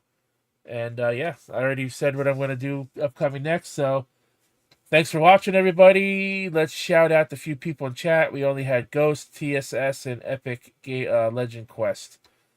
So for Casey's Raw and MK Kratos, my name is The Rose. Have a good night, everybody. Until next time, if we don't see you before Christmas, have a happy holiday and a Merry Christmas, whatever you celebrate. Happy Hanukkah, Happy Kwanzaa, whatever the fuck you celebrate. Enjoy it. Have yourself a good holiday, and we'll see you next time. It'll definitely be after Christmas, whether it's before the end of the year or after the start of the new year. But until then, thanks for watching. Until next time, well, catch your ass down the road.